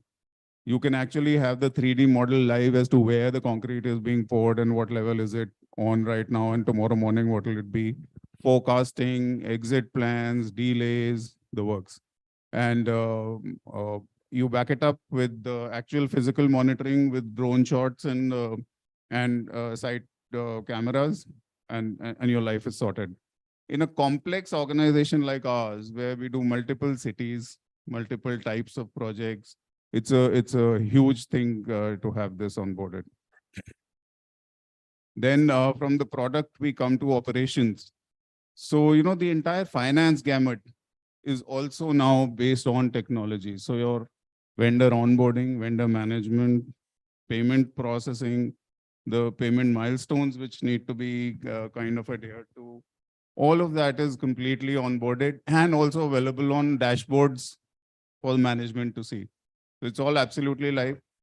The entire project profitability and life cycle, that entire thing is software based, live. Otherwise, by the end of the project, you used to figure out, steel to bad gaya, project profitability is gone.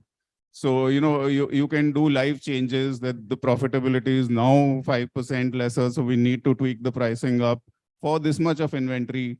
Then we'll kind of come back to our original plans. So if I were to think more, yes, operations, legal, all of your legal compliances. I mean, we deal with multiple states, multiple kinds of authorities, 2,000 plus compliances. Renewals can be based from monthly to quarterly to annual to biannual to every 3 years. All of that triggered automatically through dashboards, well in time, escalated to various levels so that it's not dependent on a person, it's system dependent. Then you come to HR. I mean, of course, HR is being used across the board, but even employee engagement, just like customer engagement, rewards and recognition, all of that is, apart on the basics like leave management and payroll. So I would say the entire business cycle is now way more dependent, and now slowly it's kind of gotten into us. And I think it's our country and it's India as a whole. Even in Tiruchirappalli now, when a taxi driver will tell you, live location bhejo sab. Who would have thought initially even adoption of cell phones or accessibility of cell phones was a question mark. Today, look at technology where it's adopted. So I think every single aspect, and particularly in our kind of an operation, and a lot more value addition is happening now because of live monitoring. So if I were to take commercial properties, let's say, the energy consumption, the load factors, the timing of the load, the monitoring of air quality, monitoring of chilled water quality, the recycling of chilled waters is enabling us to become absolutely a zero waste kind of a property in all our properties though. Yeah. So we'll come to more of those, but largely covering at the gamut, it's every single aspect of the business that's affected now. No, absolutely right, Tarun. And I think what technology has enabled all of us in this particular sector is to connect the whole ecosystem, as you were talking about customers, your suppliers, vendors, regulators, authorities.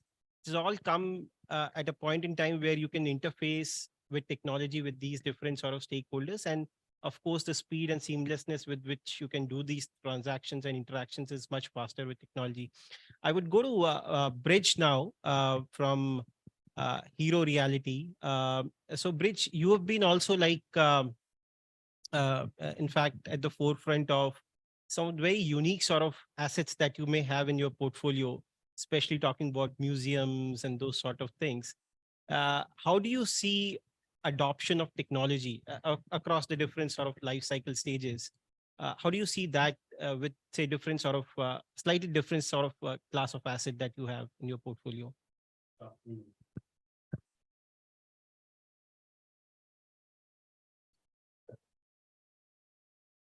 Good afternoon, everyone. God is really kind for me. I got a tremendous exposure overseas at early stage, and I got a habit of using the best of the best technology. And when I landed in India, I thought, let's leverage all this technology to make life better and make complete business life cycle in such a way so that every activity gets basically integrated and you get a value proposition throughout the business life cycle, whether you do feasibility or financing or complete statutory management, design management, bid construction and delivery. So it is very important to have a structured framework, and there has to be a technology uses across the basically a business life cycle.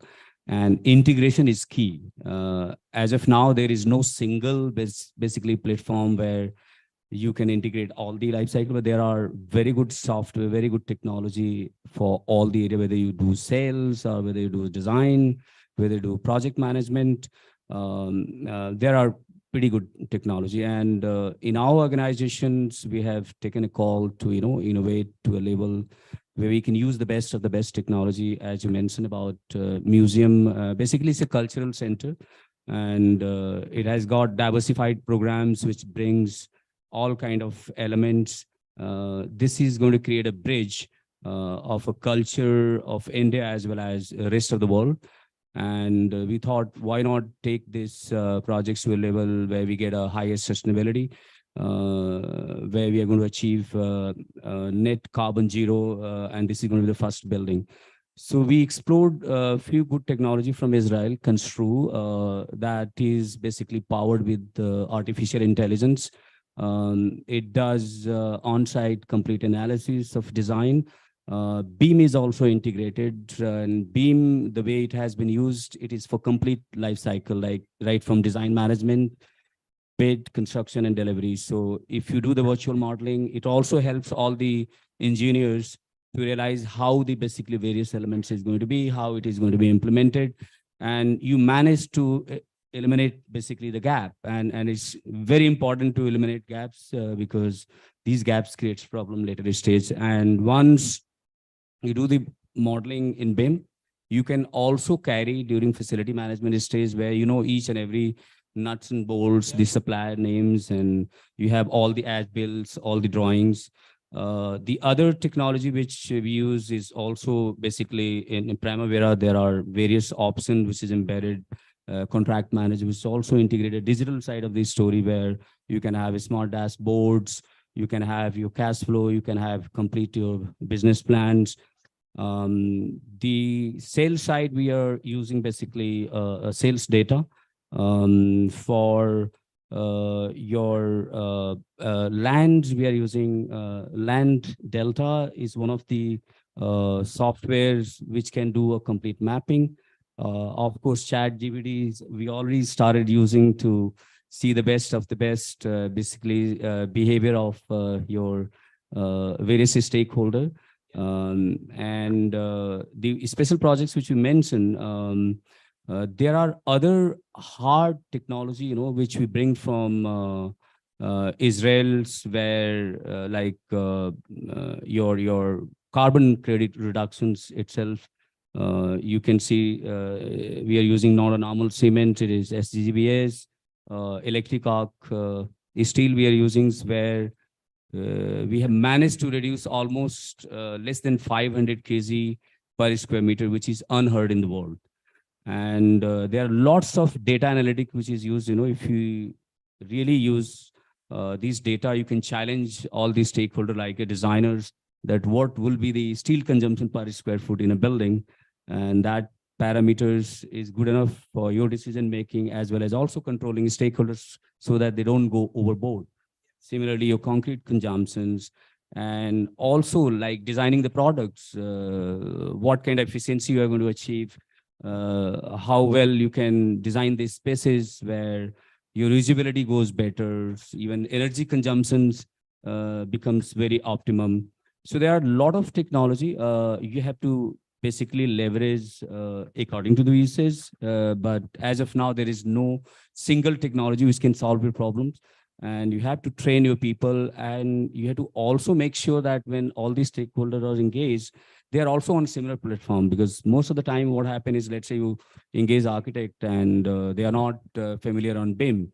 So one key stakeholder is going to easily derail other stakeholder if they are not on BIM platform, and you have to devise a contract in such way that service provider as well as your organization, vendors, everybody come on the same platform. Then you can get an integrated benefit and you can improve your top line and bottom lines. That's the way things are being done. This is really, really beneficial for life cycle. Absolutely fair point. Some amount of standardization and interoperability across the different sort of stakeholders will only drive better efficiencies and most sort of seamless sort of ways in which we sort of deliver the value proposition. Of course, I also wanted to pick up some thoughts from Pallav from Smart Developers. I think they've been sort of quite instrumental in leveraging BIM in some of their projects. So maybe Pallav, if you can just touch upon what was it before and after sort of a scenario after integrating BIM in your regular sort of operations and leveraging it to drive certain things. So if you can talk about certain sort of improvements and those sort of things, it will be really sort of useful. Good afternoon, everyone. So at Smartpool, when we, almost 2.5 years back, when we started the organization, the intent was to, from day one to focus on adoption of technology and wherever we can. So we started with obviously the customer focus, the design, the construction, everywhere, whatever technology was available, we evaluated whatever was the best. We have two sides of the technology that we looked at. One was the internal, which is to improve our internal systems and processes and efficiency. I don't think there we had a sort of a choice not to adopt, because everyone, and if you are looking for faster construction, if you're looking for good delivery, you can't do it without technology today. Externally also, we look towards our customers and said what will be the technology that they will be looking for. And obviously, while creating the product, it is then very important that everything that you want to provide in future is integrated in your designs today. Yeah. And that was the theme when we looked at, utilizing BIM. The challenge that we obviously faced, and I think most of us will be facing in this, is when you're looking at a project to be launched earlier and delivered earlier, you would want the designs to happen faster, and you need the entire service with respect to the design to be integrated in BIM from day one. And that kind of challenge with respect from architects and designers is something that's still growing. It's not that we are, very, as an industry in construction, we are, on top of how we, implement BIM. But we have taken the challenge. I think all of us have started implementing BIM. And the key advantage that we actually got with BIM is that we were able to go to a significant extent when we go out to construction. Our detailing is ready, so the construction team is actually much more confident of what they have to actually create. They can visualize what needs to be created. It sort of bring a very good interaction, between all the stakeholders, so they understand what's the next target that needs to be delivered in. So it's not only the design, it's actually the entire confidence which increases in the entire construction period by adopting BIM. And obviously it brings down the